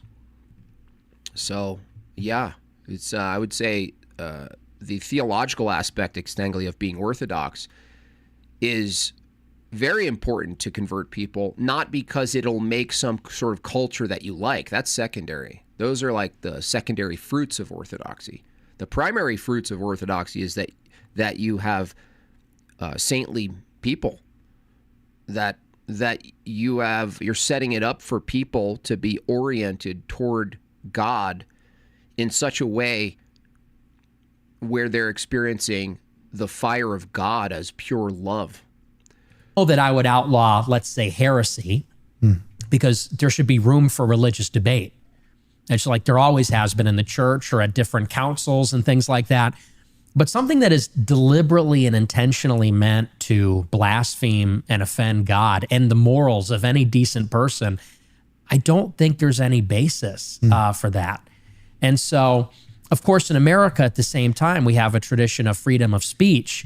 But maybe we need to articulate what the basis of free speech is. Why is free speech good?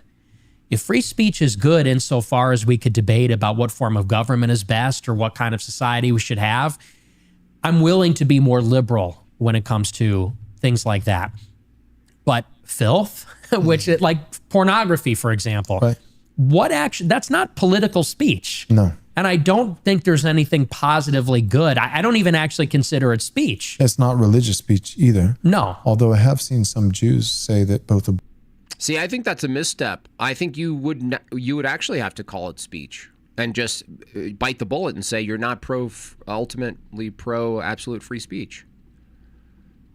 See, I don't think that's a good move from Nick. Nick is trying to soften it and distinguish it, obfuscate, and be like, well, no, that's not speech. No, all expressions would necessarily be speech. You have to just bite the bullet and say your conception of a good nation, of a good society, has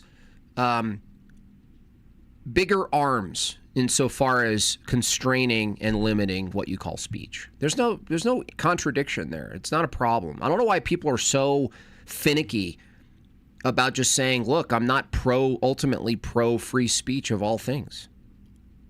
Right?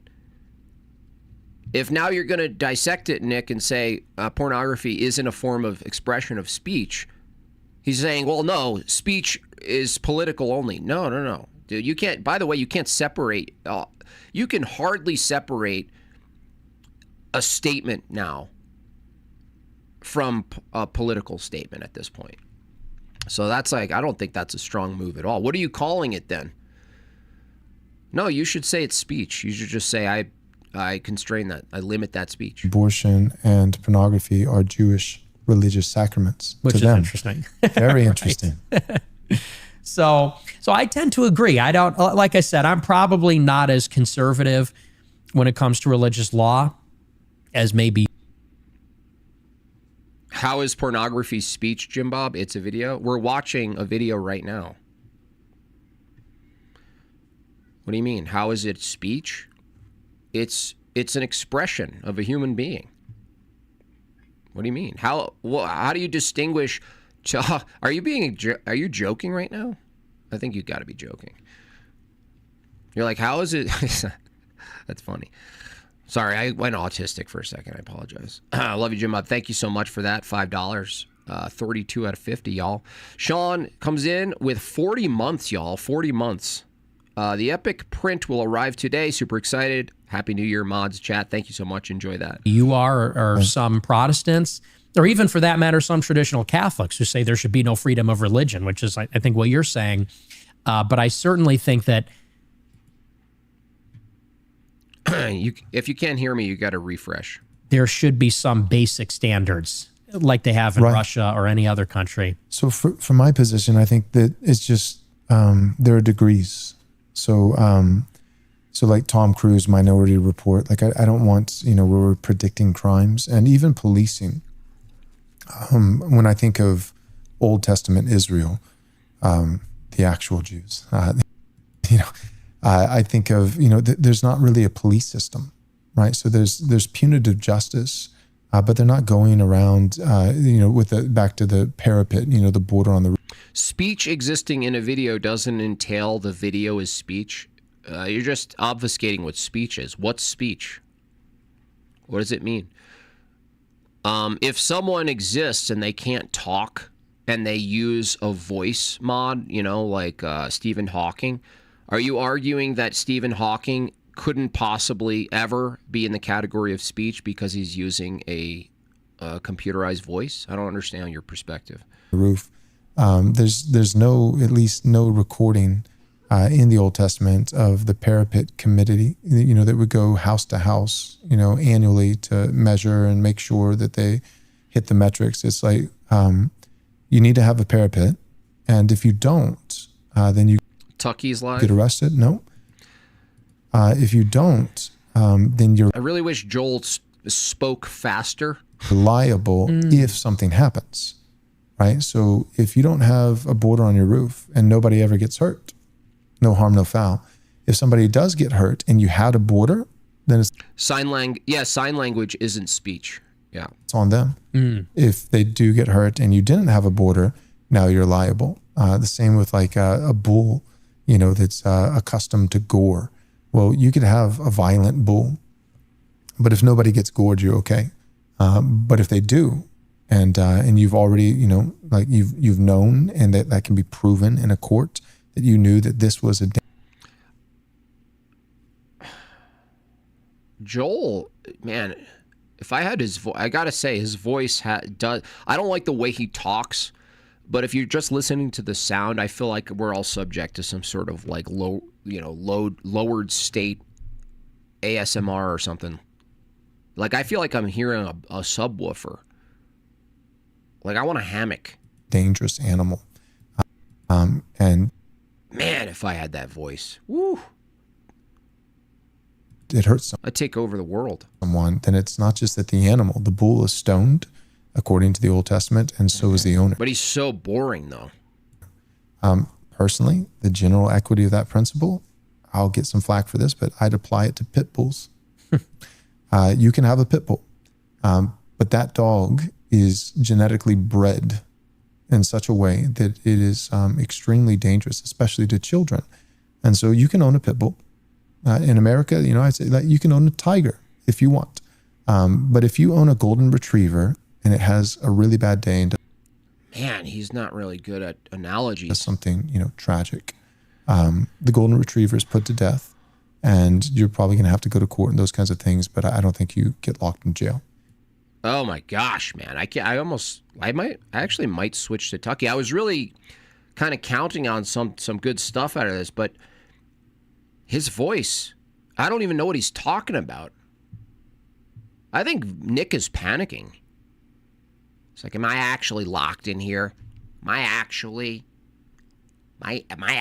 in here? You gonna let me out of here? Really want to leave this room? Well, you're not leaving the room until the 10-part series is done.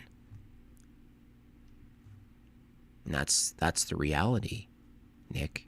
I'll happily let you live stream from my OBS.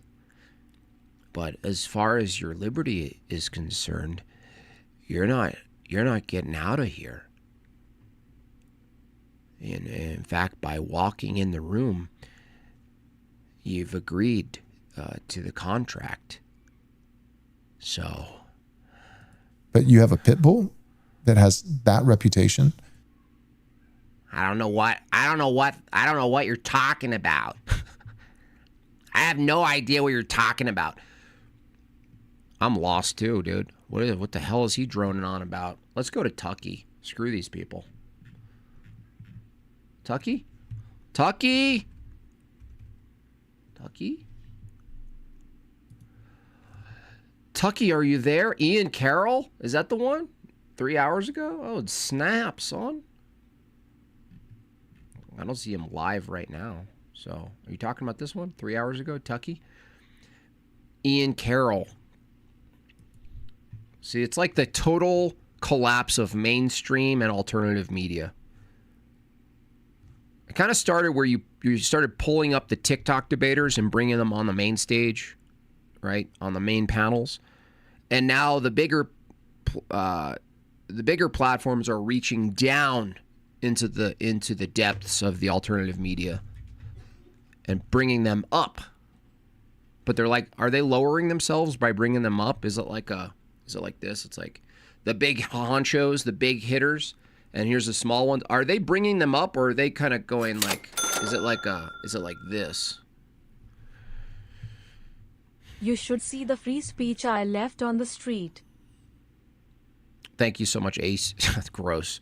Thank you, AC. Mr. J Bob, do you have an Akai NPC? Yes, I do.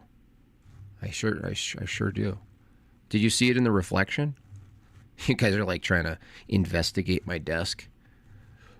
I'm not locked in here with you. You're locked in here with my yeah, you're locked here with my slow diction. All right. Tucky? This should be interesting. I'm a truther now. I'm an actual truther tard.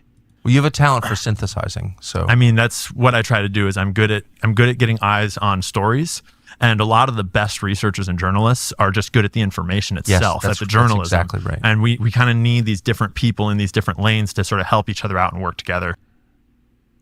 You know what I noticed about you? I mean, this is totally irrelevant, but some insight that I saw is that when I look at your face, the pupils of your eyes are never seen independent of your upper eyelid. It's like a really weird look. It's like no matter how much you open your eyes, your pupils are still half covered by your eyelids for some reason. It's really freaking me out. In order to get the story done. It's unfortunate because it kind of gives you like a sort of dopey look. But then also get it out to us. And people never know if you're surprised or not because they can never see your full pupils. It's really actually bizarre. It's like many people as possible. And this one is so important. You're also, did everyone ever tell you that you're also looking in two different directions at the same time? It's like right now you're looking at my desk and I don't know if you're looking at my coffee or my notes. Are you looking at both? It's amazing. As I think we'll talk through here.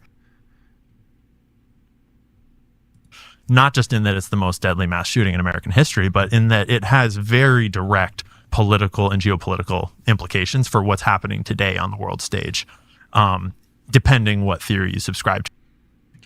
Has anyone ever told you that you look like an AIDS victim in the early 80s? It's like uncanny.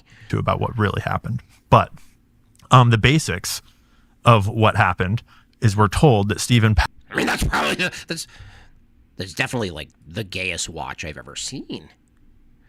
Paddock, this disgruntled 60-something like real estate guy, ex-gun guy, thought he was a hot shot, but was failing at life, and he was slipping in his mental health. He had a gambling problem, and all these little explanations they kind of give after the fact. And he wound up going to Las Vegas. And there's so many places here where I'm going to have to sort of say, first they told us this, and then they told us this, and then they told us this. You didn't comment on my sweater. I don't know why you didn't comment on my sweater. It's cashmere. It matches every brown in my cabin. And first they said he checked into the hotel the day before the shooting, but it was Tucker Carlson's sweater. It looks like he just made like oatmeal cookies. Later revised because it was obvious that he had checked in like 5 or 6 days. I feel like Tucker Carlson's like turning into the wolf who's dressed as the grandma in Little Red Riding Hood. He's just alone in his cabin. He's like, he just keeps getting cozier and cozier in his outfits. I mean, I have some hot cocoa on the stove. Days before the shooting on the 25th of September. And he checks in, and over a series of days, he lugs up. Yeah, post-AIDS Freddie Mercury, seriously. I think 22 bags of weapons and ammunition. Have you ever heard of Tucky Maxing? It's amazing. To his hotel room, suite 32-135. He had 2 suites, 32-135 and 32-136. Holy crap, dude. You're boring as hell, dude. No one cares. You're kind of losing me here. I feel like you're losing my audience. I mean, I had you on in the first 3 minutes. I'm literally conked out. It's like, who needs Ambien? It's like...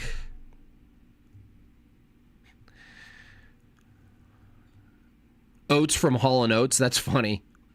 6 that were joining. And he rents it alone with no one else on the room, though we later learned that wasn't true. And oh, dude, I'm so tired of this. Look, I'm all about putting my tinfoil hat on. I'm all about listing strange, otherwise coincidental data points, okay?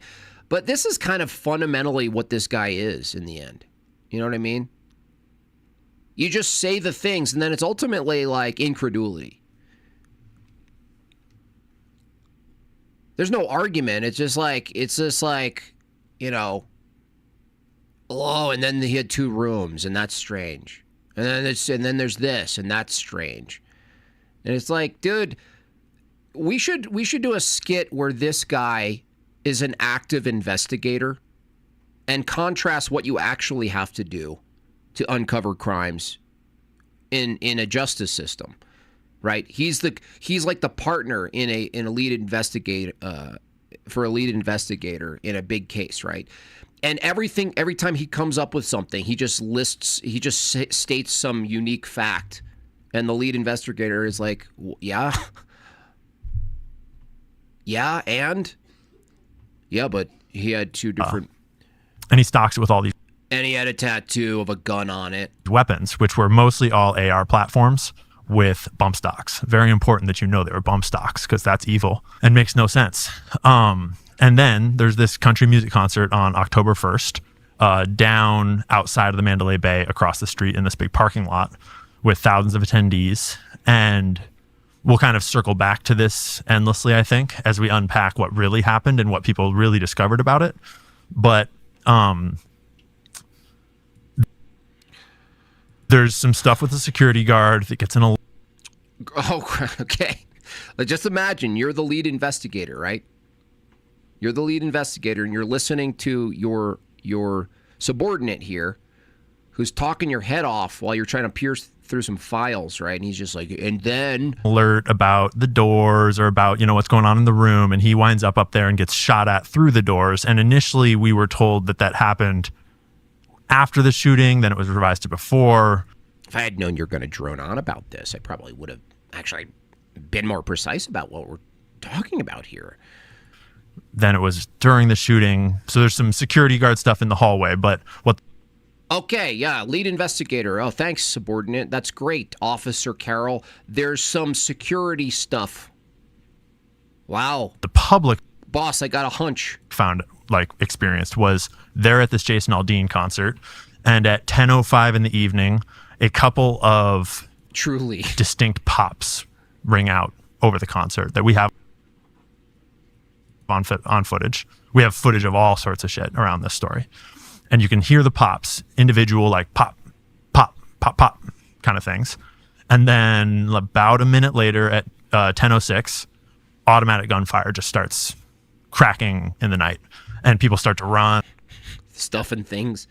Wow, he's like telling a children's story of a mass pew-pew. And they start to scatter. And then and that was weird, people scattering from the gunfire. So there's that. Jason Aldean still doesn't realize what's going on because he's still singing his song, which is pretty catchy, and I find that weird that the song that was being played during that was "Guns on the Floor." That's something worth looking at, Captain. I don't know if you guys know this. Jason Aldean also has a tattoo of the very kind of gun that the shooter used. That's bizarre. Captain, are you Captain? The concert is super loud and he's got his monitors going and all this stuff. Even though most of the eyewitnesses that were there claimed that the first shots sounded like they were coming from the stage. They sounded like they were very close. Dude, that is meaningless, dude. That's meaningless. Do you know that you could put your phone in a location and it rings and you could hear it from a totally the other location? It's I'm so tired of these dipshits because they're making the real truther tards like me sound stupid. I really think that there's maybe at this point I'm starting to get behind the idea that you take the truther tards that are the worst, some of the worst at it ultimately. I'm not saying they're bad at listing data. Certainly Ian Carroll's good at listing data. But the thing is, just like gematria tards, they think listing data and then saying it in a sort of a quizzical way where your brain has to, come up with a narrative and be like, well, yeah, that is weird. Therefore, it's no, it's it ends up being lazy. Is what witnesses described. They sound like they were coming at them from right there at the stage. Wow, great story, Captain. Do you have any leads? No, it's just off. Captain, you got to understand, there were people who thought the pow-pows were coming from the stage. So, I think we should look into it. Really. That's great. That's great, Lieutenant. Great work again. By the second volley, which came a little less than a minute later, Jason Aldean realizes he gets pulled off stage and everyone's scattering. Did Jason Aldean say he heard a gunshot from the stage itself? Isn't it funny that this guy's well, people said there were gunshots from the stage, but the person who's on the stage was still playing because he didn't realize. Hey, dude, what are you talking about, retard? I don't know. Who hired you? And then over the course of about 9 to 10 minutes, 12 volleys of automatic gunfire ring out in the night. And we need conspira snobs to keep conspira tards captured on body cams. They're captured on cell phone videos. They're captured on, various recordings. And you can hear them all across the Las Vegas. I'm sorry. I'm sorry to interrupt your story. I like stories. I love bedtime stories. They're amazing. I'm trying to get you to arrive at the point. What is it you're arguing here? Because I'm getting it. Like a strip. And then the official story is... Dude, the droning on is I thought Joel Webbin was tough. Is that Stephen Paddock barricaded in his room up on the 32nd floor of the Mandalay Bay, who he's knocked out a window so he can shoot through the window. He's actually knocked out a window in both of these suites, and he's running back and forth between them and shooting his bolt action rifle and then shooting his bump stock ARs and I'm sorry. Is the purpose of your long, drawn-out story is to simply say that when these events happen, we're not getting the truth of the matter? Is that what you're saying? I mean, you could have said that with much less words. I think. And just committed suicide with no cops at the door, with no reason to stop, with no real explanation for why he stopped. You know what this is equivalent to? This is like the atheist who's like, but then God created creatures with free will that then what? He allowed his creation to fall apart. I mean, this is a bit weird. You know, it didn't go how I think it should go. Therefore, I'm now a truther detective. You know, the whole thing is pure incredulity. I'm not even opposed to incredulity.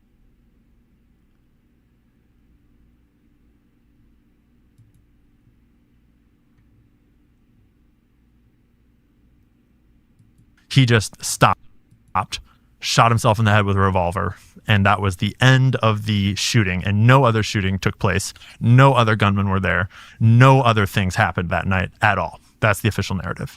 Just this one guy with no motive, no manifesto, no explanation of why.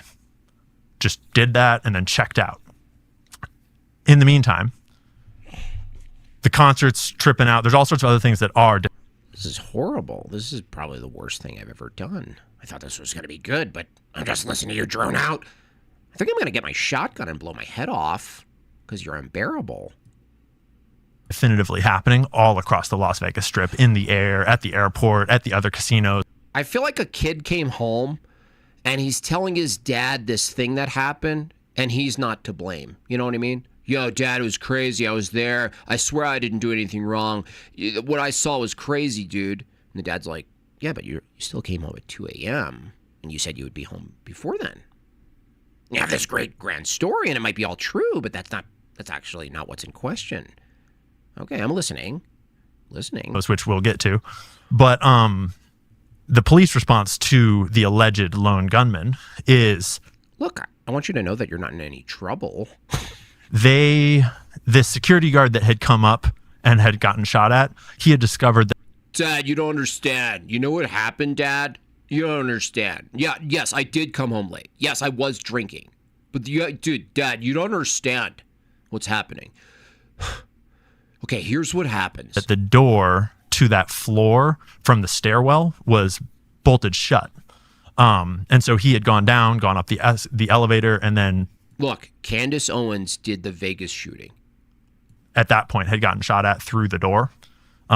We found out that there was cameras kind of set up outside the room, so someone had visibility outside the room. But so the... Holy shit, dude. This is brutal. I think Tucky's in on this. I think Tucky's like, we're going to make it so you never listen to Truth or Tards ever again. Okay, we got Candy. We got Ian Carroll. We're going to make it so that, really, we're going to make it so that if you're anywhere near cross-examining reality in a way that these people are, you're going to be ridiculed and you're going to feel embarrassed to do it.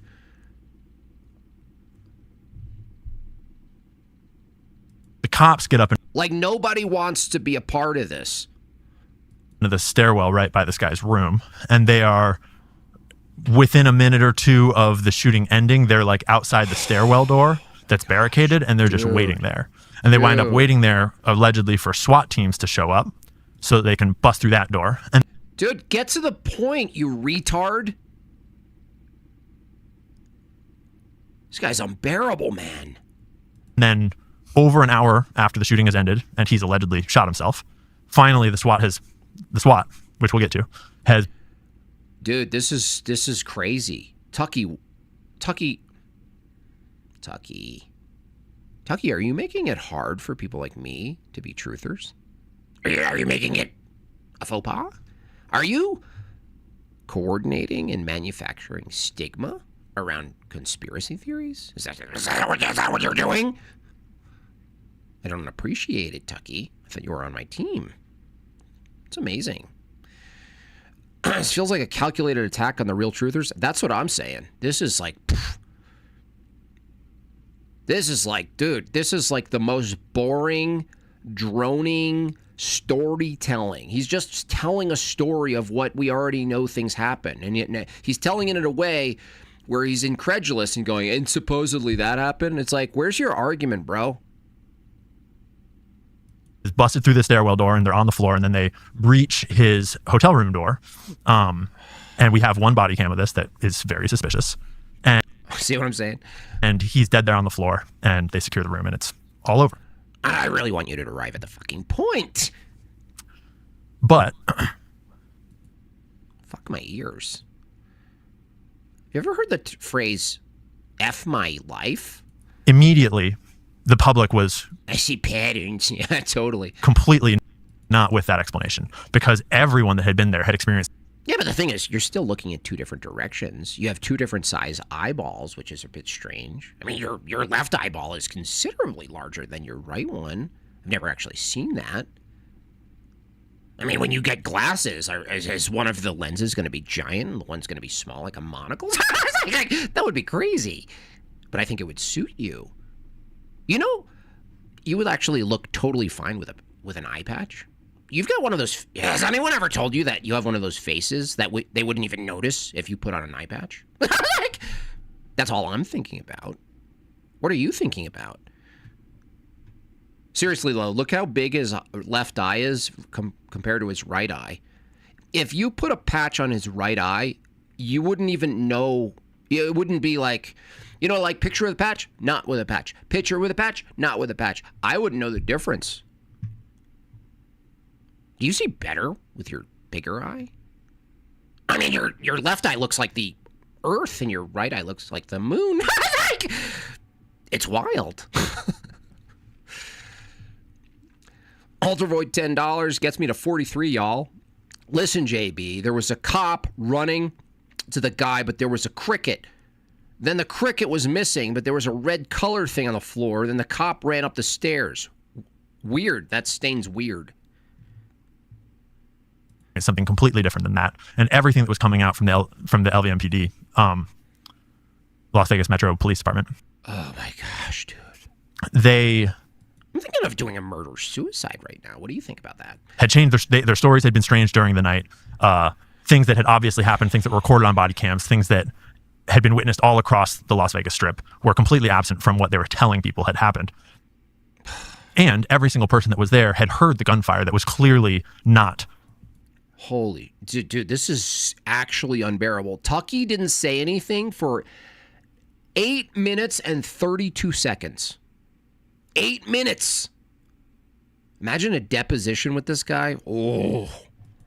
The firing of AR platforms. It was clearly some sort of, and I'm not the weapons expert on this, but. What are you an expert on?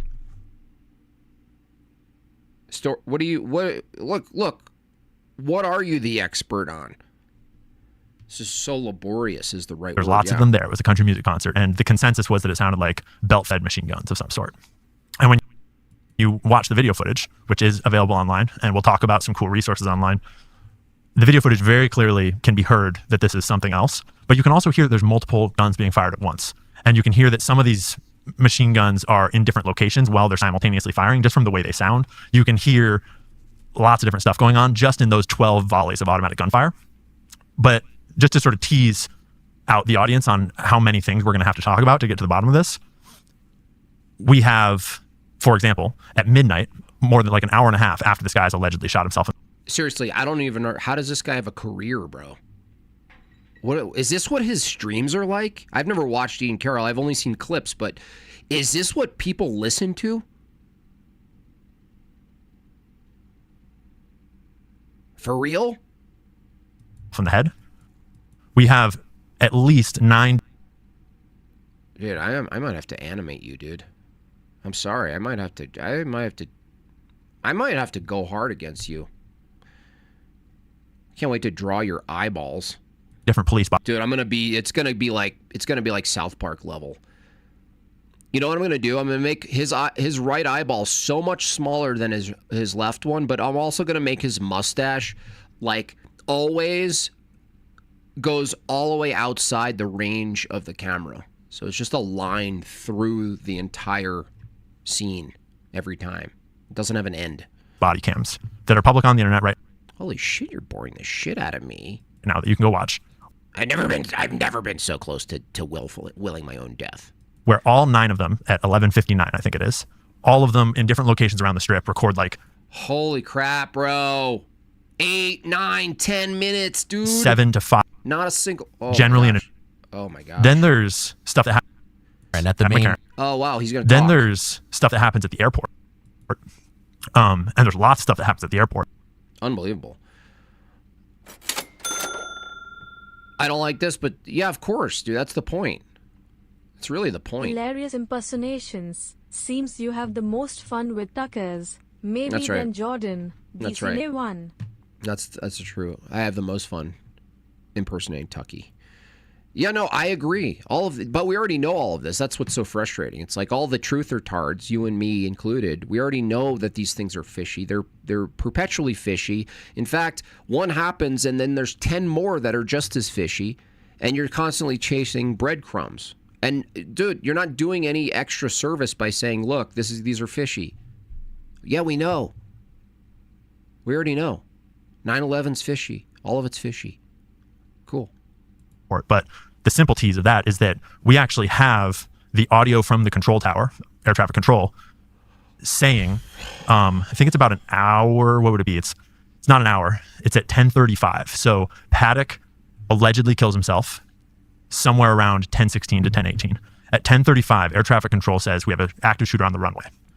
By the way, it's actually makes sense in order to avoid wrongdoing, wrong use of force. If you just say they killed themselves, I bet they know at the highest level. Let's say the scenario went exactly how the narrative says. I don't believe that either, but let's just say for the sake of argument, it wouldn't be like out of bounds or out of the ordinary at people, like some instance at that level, to avoid dealing with the bureaucracy and legality of the now what's in most states now, including my own, the use of force is constantly in question. I mean, it's this constant thing you have to deal with. When you take people out who are evil, when you have self-defense on your side otherwise, it's now not on your side anymore. So, I don't know. If I'm going to put my full truther hat on, I'm going to say, well, no. I mean, if I was at the highest level of authority and I needed to take out someone evil, right, I might just, they might just say he killed himself, even though that's not true. Because then you don't have to deal with it. Did they properly use force? Why didn't they, shoot him in the leg? And then, you know what I mean? Just skip all of that. He shot himself. On the runway? On the runway. And we have a really... On the airport runway. On the airport runway. At McCarran, at the main... McCarran, yeah. Wow. Although, Wow, that's crazy. I love airport runways. That really seals the deal of the entire story. There's a runway. I'm so glad you included that. Do we have to keep doing this? Maybe not. Maybe not, actually. Alter Void, in fact, I'll do it until we reach 50. I can't take it anymore. I'm trying to find the chapters. Dude, this is crazy. This is so boring. Ian Carroll sucks, dude. They better hope there is no aliens, because if they start watching this crap on YouTube, they may just glass our planet. Yeah, dude. This is horrifying. Oh, they renamed it, but yeah, at McCarran Airport. The Harry Reid. Yeah, which is right there next to the concert. It's like, 2 blocks over. Yeah, that's an in-town airport, but it's a huge airport. Huge airport. And at the time... I find that a little bit weird that it's huge. I mean, I'm skeptical of really small airports, but I'm also just as skeptical of really big ones. What do you think? There is a police helicopter circling over top, trying to figure out what's going on at the airport, because something big happened at the airport. Wow, dude. Something big happened at the airport. A children's book by Ian Carroll. But the footage that journalists got released feels very doctored, because... It feels doctored. Is that like a... I'm sorry. In investigative journalism... And if you were working for a private investigator, You always appeal to feelings. It's pointing at one weird angle and it's spiraling around, so you only get very small glimpses of what's on the runway, but you do see several groups of I bet this guy's seen a bunch of runways. Fashion people runways. walking around on the runway, and it's in infrared. And there's a couple of these groups of people that look like they're wearing black things. They have black things, which in infrared is steel.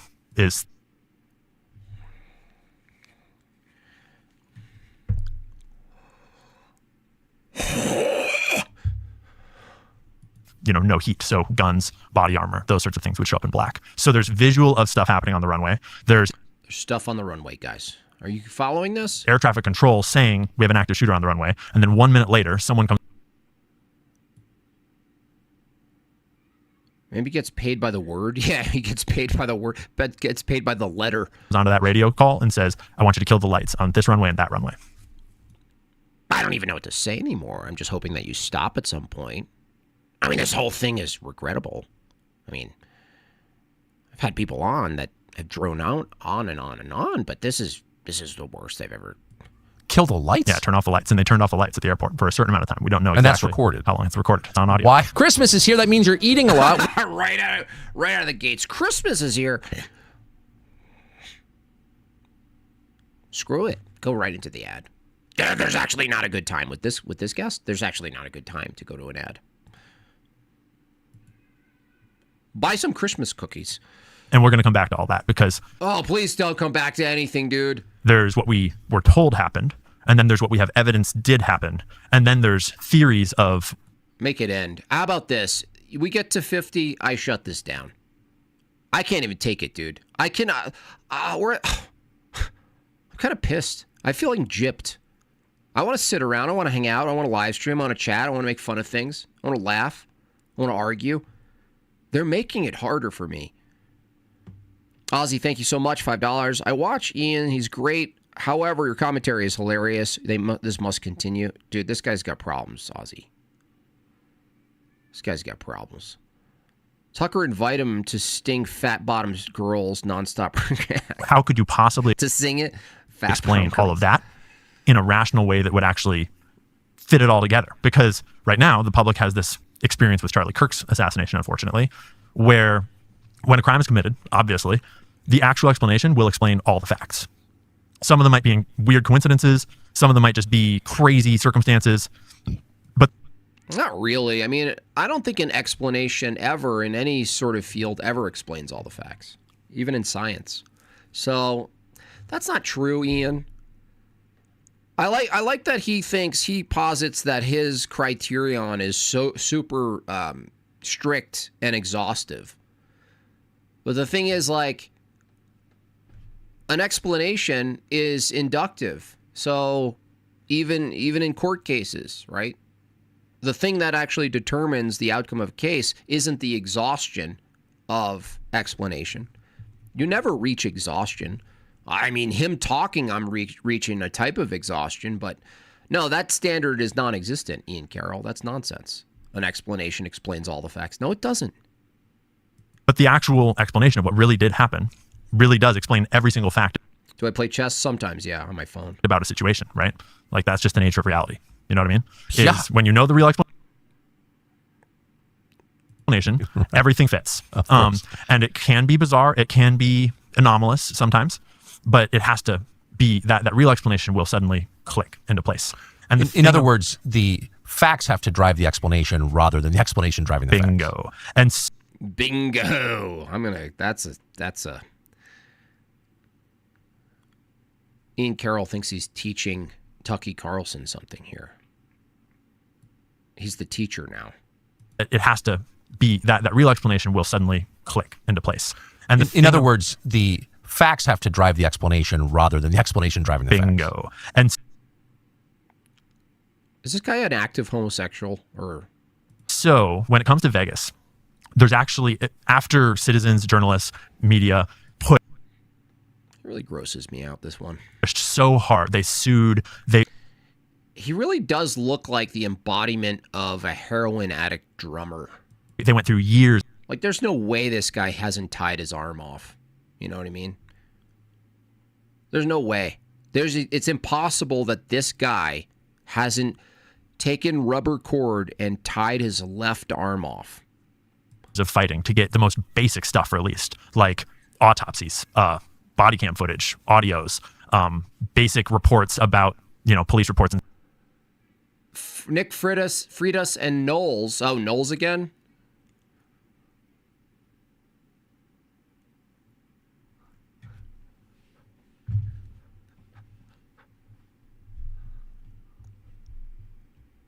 Food, glorious food, hot chocolate and mustard, while we're in the mood. Sorry.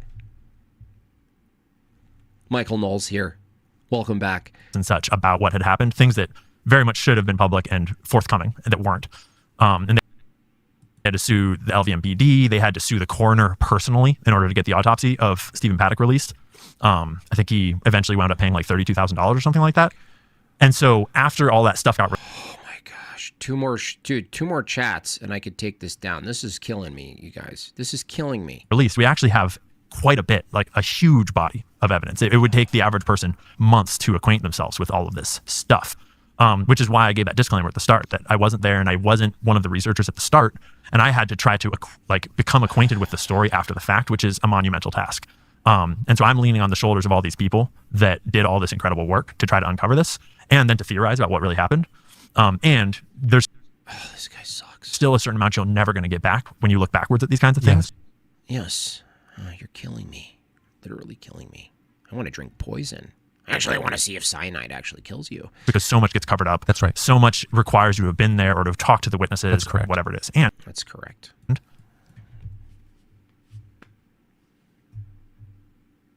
This is actually torture for me. I hate my life. I hate you. Surprise, a number... I want to end it all. I want to take you out with me. And this, seriously. Of the witnesses that were most vocal about the fact that there was more than one shooter actually died. Strange deaths in the weeks following. Oh. Why do we elevate these people? You know what I mean? We're just inside. This is what consumerism does, honestly. Something happened at the airport. An adopted Curious George book by Ian Carroll. Oh, dude. Thank you for letting me hit the goal, but geez, depressing me. Oh yeah, what I was talking about is the problem currently, the way we operate with like news and events is that we're stuck on like an algorithm system. And it's like if something starts trending, it doesn't mean it's true or it's valuable necessarily. It just means people are currently valuing it and pushing it like a cascade. And it produces people like Ian Carroll.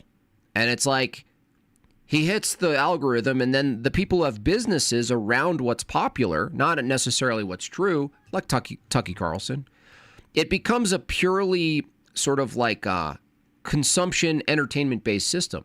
All the news is entertainment-based system, but it's monetized. Everything's a monetary system. Everything is a feature of this free market system, including all of our information. We've like fully commoditized our information. It's always packaged and presented in a thing that you could essentially buy, even if buying means that your ads are rolling or whatever. And so what you get is you get people being popularized out of just monetary goals or popularity, or it's currently going. So you have them on because it's current. It's this constant, perpetual state of current affairs, basically, which doesn't really value truth or anything, even value. It doesn't even value. It just values what's popular and trending. It's like a current. And what else do they do? I mean, they're running business models first. Secondly, they're running platforms that try to talk about and examine the truth. The model comes first, even with Tucker Carlson, any of these shows. It's just show. Now, obviously, I'm not missing the irony that I'm a part of this, in a sense. I'm part of this system. I don't really like that's the way it is, but that really is the way it is. And then everything that's popular hits the surface. It has its wave. Everyone chews through the wave until it's no longer popular. But that's the problem with it. It elevates people that are just retarded, but they're popular. Haktua, look at Haktua. It's like Haktua for everything. The Haktua phenomenon, it was almost important that Haktua existed because it showed the epitome of the model that we operate in. It almost showed it to us so that we could all go, okay, I can't pretend anymore that this isn't the model that we're in. The model is the most absurd thing can be placed at the top of the critical reach for everyone. The top. The widest span of reach can be occupied by the most retarded shit that's ever been seen.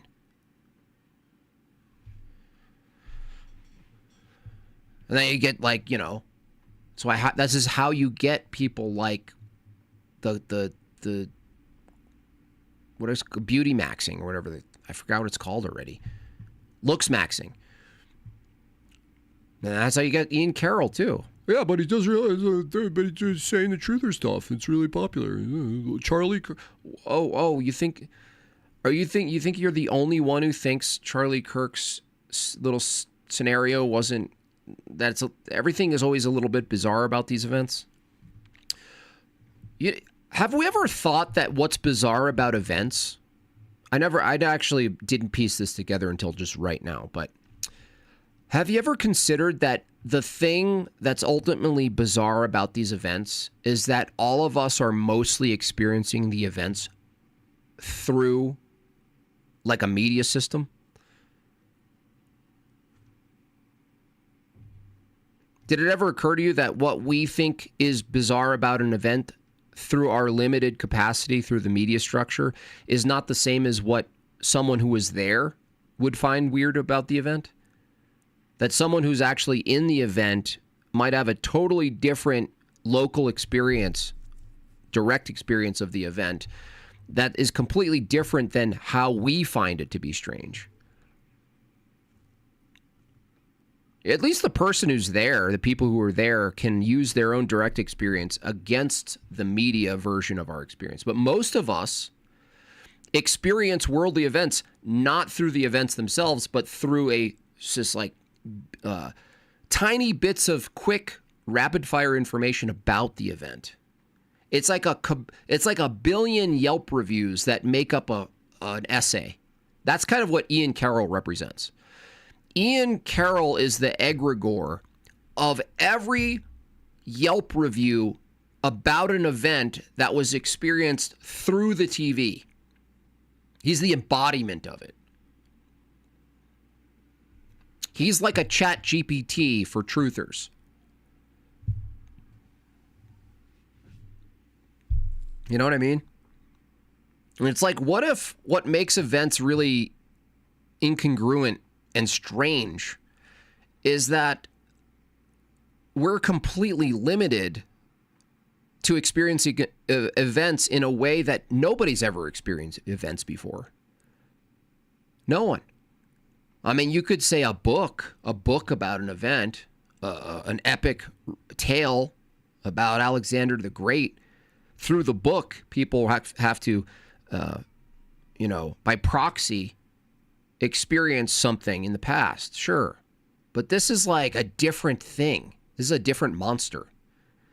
Because it would be like someone reading a book about Alexander the Great that wasn't precisely written by an author or set of authors with an intention, with a cohesive vision in mind.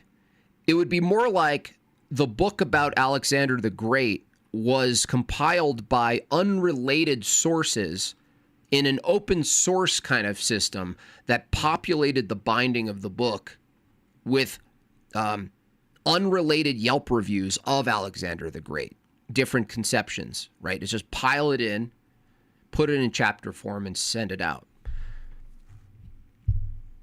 And it's like, of course, dude. Of course the events we experience would be strange from that view. It's like, yeah, it's post-truth. It really is. I wish, like, look, like the phenomenon of Ian Carroll is way more interesting than him himself, like the guy, for sure. Guy sucks, dude. At least be, like, animated. At least smile. At least do something. Make up for how boring you are, dude. So boring. Woo. That was rough. That was a rough one. Anyway, today's going to be a shorter stream, y'all. Still my family, including myself. I'm not sure if I'm on my way to sickness. No Ortho Thugs tonight. I just want to jump on. I still have to work. This is my job. But, you know, my house has been experiencing sickness, and we haven't fully, like, recovered. But I at least have to punch in some hours. In the meantime, I'll be concentrating on more animation. Obviously, the what's it called? It's a hit. I mean, immediate hit. The Skeptics.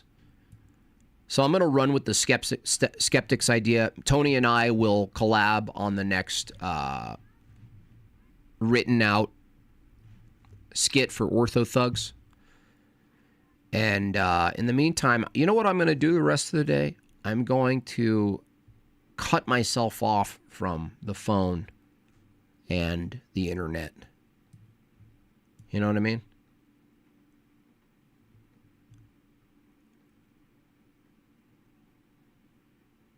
That's what I should do.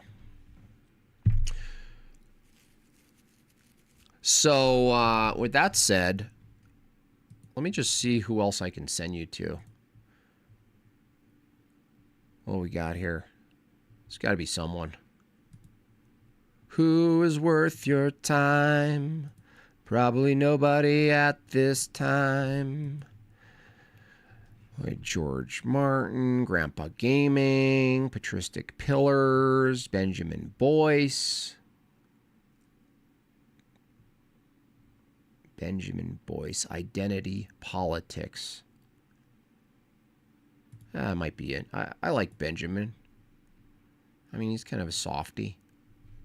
Kind of a... He's always been really nice to me. So we'll send you guys over to Benjamin. With that said, God bless you all. I'm gonna relax. I'm gonna keep my phone. I'm gonna leave my desk. I'm gonna leave all these screens behind. You know what I mean? Goodbye, screens today. Goodbye, screens. In fact, I should at least shout out Ian Carroll for making it clear to me what I need today. Thank you, Ian Carroll, for making it clear. Ian Carroll's live? No. Thank you for making it clear to me that I need to just shut things off. I can't look at any of this anymore right now. I can't. So, there you go. You guys can, but we're in different spots. So, I'll talk to you guys tomorrow. I'll be making some things. I have the character set up. I made the puppet for the next Skeptics. I'm going to make the Skeptics show get crazier and crazier. So that's going to be fun. Like, to the point where it's like, it's no longer you're just watching this scene of two people talking in a call-in show, but you go into people's, like, crazy mind. Like, visually, you go into a different scene. I'm thinking like that. Anyway, with that said, God bless you all and have a good rest of your day. I'm punching out early today, and I'm just gonna keep my phone up here and hang out with my family. God bless you all, and see you tomorrow. Okay, adios.